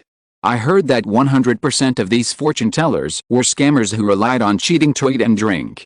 However, when the two passed by, the fortune teller suddenly grabbed Ren Xiaosu's arm, but Ren Xiaosu grabbed the other's wrist with his backhand, locked the fortune teller and carried him into the alley. Ren Xiaosu glanced around and found that no one noticed them, so he said, "What are you doing?"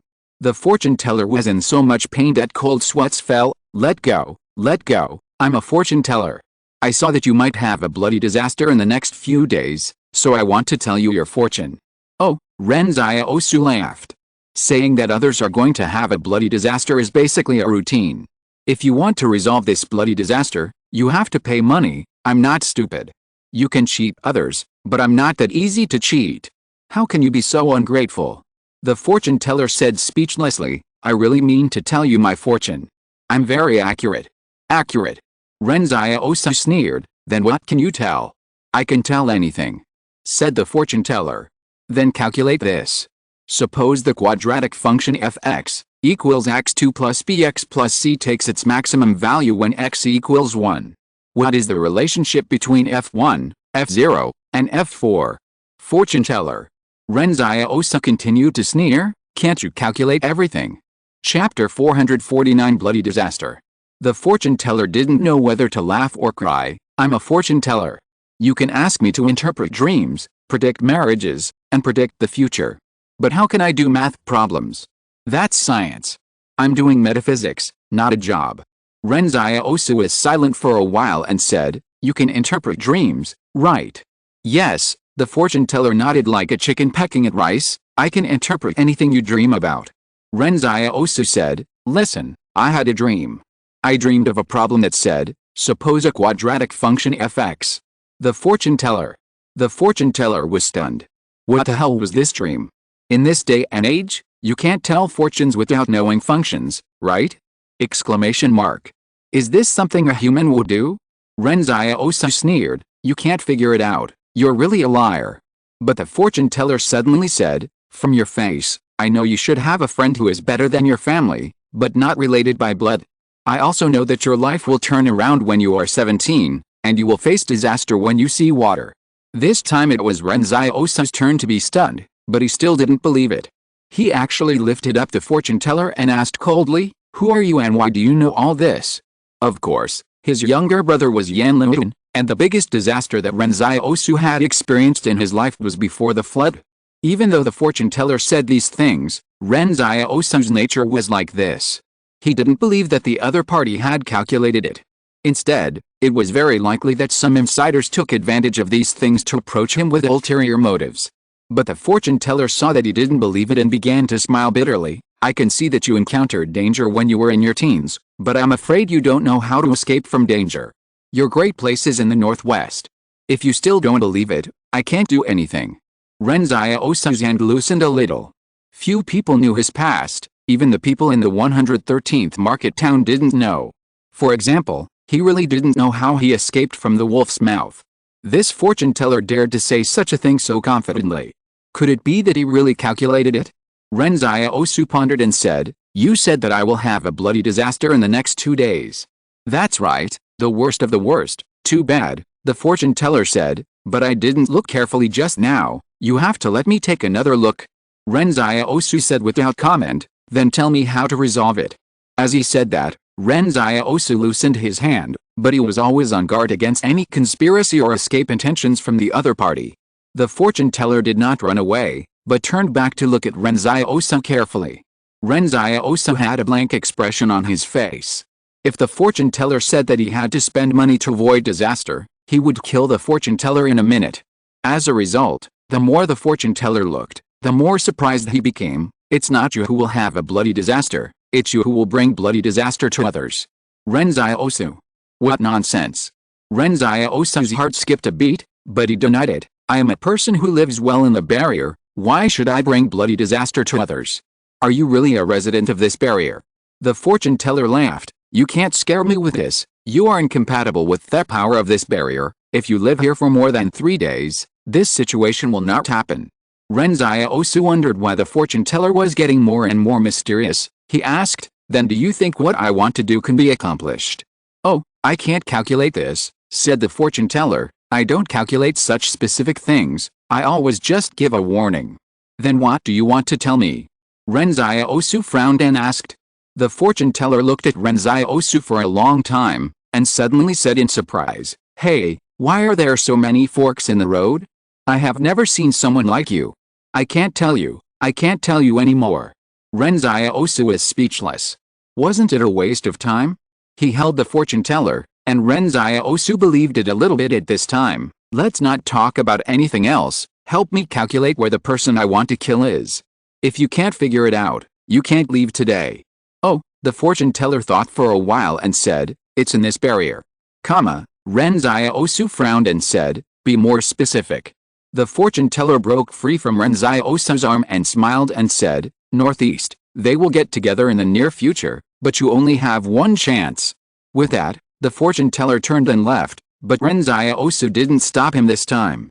At this moment, Ren Xiaosu believed the fortune teller's words by 60%, but fate was so far away from him that he still had doubts. Ren Xiaosu suddenly asked loudly, "Wait, have you ever told fortunes for people in the south?" "I've told fortunes for quite a few people." "Which one are you talking about?" "I remember all the names I have told fortunes for." "Li Qingzhen." "Oh, I told him at the time that he would meet a noble person." Ren Xiaosu was silent and stopped talking.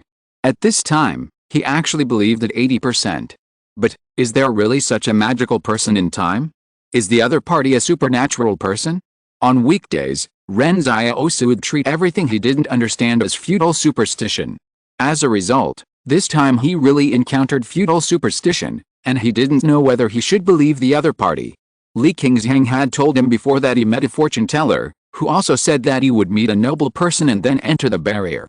However, Ren Xiaosu felt that the fortune teller might not be so reliable. After all, although Li Qingzhen did enter the barrier, he did not enter the barrier to enjoy a good life, but to suffer disasters.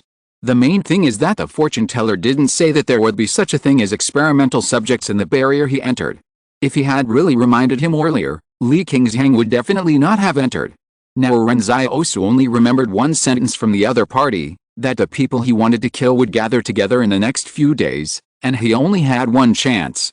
He wanted to kill 13 people, including Zhuang Cheng, and each of them held great power. If he killed them one by one, he would probably be hunted down by the whole barrier when he killed the first one, and the others would hide. So if the other party gathered together, it would indeed be Ren Xiaosu's best chance, but how could Ren Xiaosu find the place where they gathered? The fortune teller bent his walking stick and ran away quickly. It was a close call, I didn't get the money and almost lost my life. In the east, the Sharp Knife Company was marching in the wilderness. Suddenly, they heard the sound of tracks. Zhang Xiaoman's face changed drastically, and he quickly asked the others to hide in the ditch nearby to prevent being discovered. Why is this armored brigade haunting us? Did they say they can only find extraordinary people? Why did they chase us here? Zhang Xiaoman looked at the deputy commander. Are you not telling the truth? Do you believe me? I will stab you to death. The deputy commander cried. I have said everything I should say. But it was too late to argue.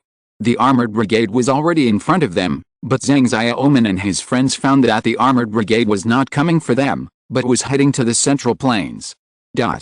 Thanks to Raspberry Yogurt for becoming the new silver ally of this book. May good people live a peaceful life. Chapter 450 There is a traitor. After the armored brigade rumbled away towards the Central Plains, Zhang Xiaoman muttered in a low voice, It's strange, why are they running in that direction? Isn't this the way to the Central Plains? Maybe they have other plans. Is it possible that they are escaping?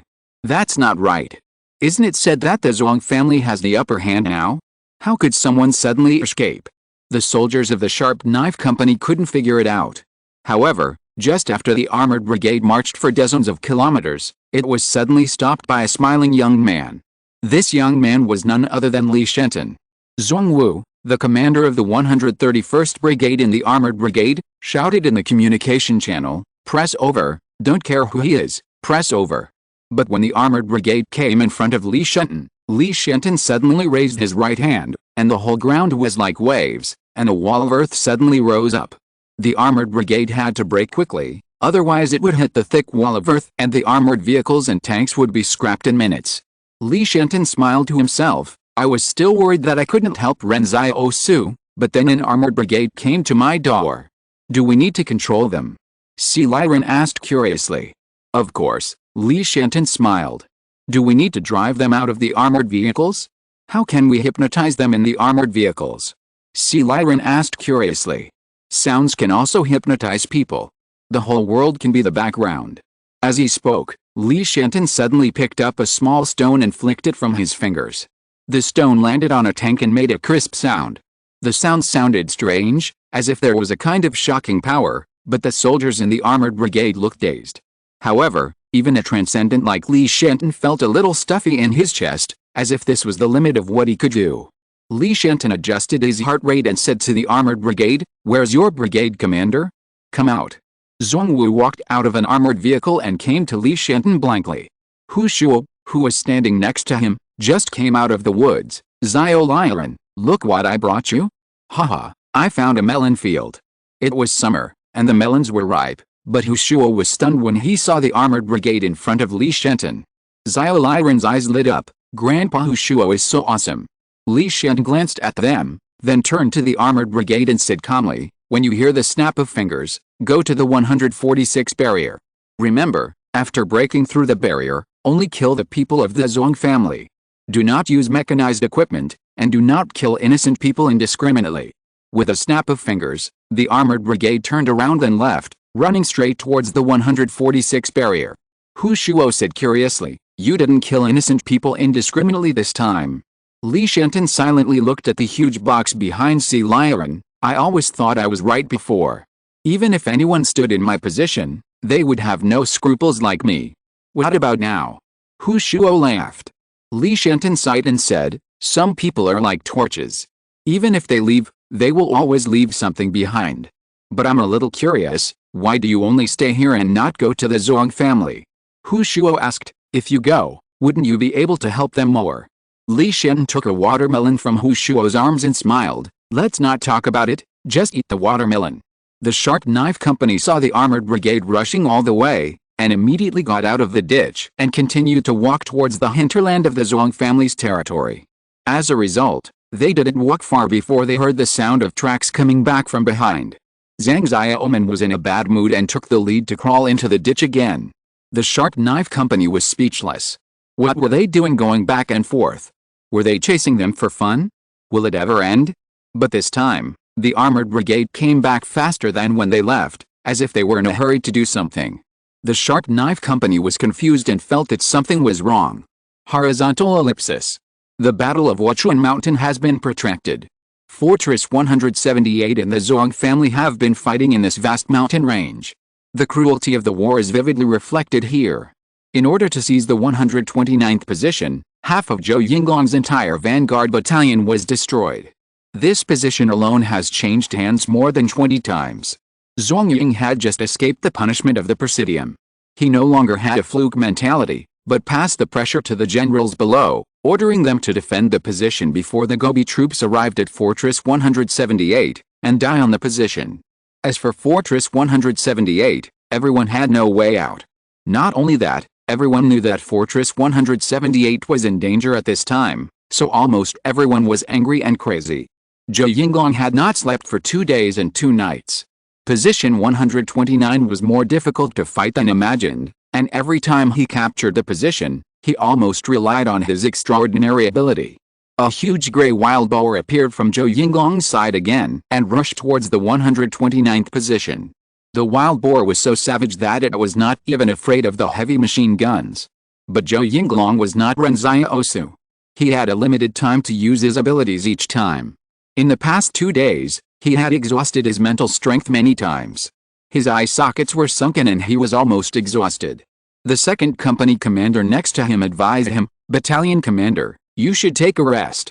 If you don't rest, I'm afraid you won't be able to hold on." But Zhou Yinglong said angrily, "If we don't contain the 129th position, how can the armored brigade safely pass through the 177th pass? It's not that I don't want to rest. Even if you and I die here, we must make the enemy unable to target the armored brigade." For example, the battle of the 129th position was everywhere in the entire Wachuan Mountain. Several infantry brigades advanced in an interlaced manner, one hill after another was knocked down, and one soldier after another died. But only by relying on the desperate tug-of-war of these soldiers could the armored brigade continue to advance in depth. Not only the vanguard battalion, but also the reconnaissance battalion had fought many battles with Zhuang's guerrilla forces in the mountains. The two sides shuttled between the mountains, and each exchange of fire was like walking on the edge of death, dancing with death. There was almost no intact Wachuan Mountain, and the soldiers were exhausted to the limit, but if the commander stood up and asked who was willing to take a certain high ground for me, these tired soldiers would still take the initiative to stand up and die. This is war. Even without Zhuang's follow-up plan, the 178th fortress would have to fight like this to break through Wachuan Mountain. Now everyone in the 178th fortress troops is angry, but they have won more battles. However, at this moment, the soldiers of the intelligence department of the 178th fortress quietly surrounded the headquarters of the 103rd Infantry Brigade. When they arrived at the command tent, the soldiers who were temporarily resting looked at them in surprise. Some saw familiar comrades and asked, "What's the matter? Why did you suddenly come to us?" As they said, the soldiers surrounded them, trying to stop the intelligence department from moving forward. Although both sides are comrades, the intelligence departments of the world have always been equally fierce, so when they came to their own territory, all the soldiers had an ominous premonition in their hearts. The director of the 2nd Military Intelligence Department of the Intelligence Department said coldly, "Get out of the way, perform official duties."